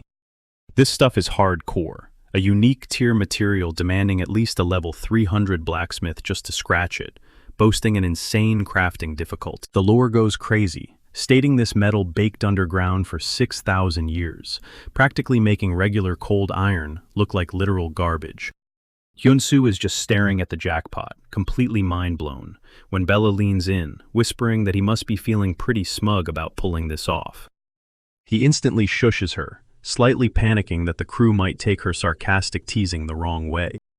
Rek circles back, practically crying tears of joy, confessing he thought he'd literally die before ever swinging his pickaxe at millennial cold iron. He throws all the glory onto Hyun-soo, radiating pure, unfiltered respect. Getting ready to dip, Hyun-soo and Bella give their final shout-outs to the crew, slowly backing up toward the glowing rift. The boys are practically begging him to chill a bit longer, swearing he's basically family now. Right as they're about to cross over, Banya sprints toward them, sobbing like a baby. Hyun-soo pivots back, smoothly mentioning he actually had a parting gift. He casually hands over his incredibly overpowered Damascus pickaxe. In his head, though, he's totally scheming. This specific gear has a cracked hidden passive. The more Banya grinds with it, the more free loot gets directly funneled into. Banya is completely shook, holding the exact legendary weapon Hyun-soo used to flex, swearing his undying allegiance right on the spot. Meanwhile, Hyun-soo is sweating bullets, feeling a tiny spike of guilt over his big-brain capitalist. With the mining crew throwing an absolute rager behind them, Hyun-soo and Bella finally step straight into the swirling void. As they warp, his mind drifts back to when Bella totally dragged him, calling him a straight-up con artist. But looking back, he really did put his neck on the chopping block for those guys, genuinely locking down their trust through blood and sweat. Just before the gate closes, he glances at Bella, who softly confesses that his whole hero moment was honestly pretty dope. Caught off guard, Hyun-soo asks if she's actually being real right now, and she totally validates it, zero sarcasm attached.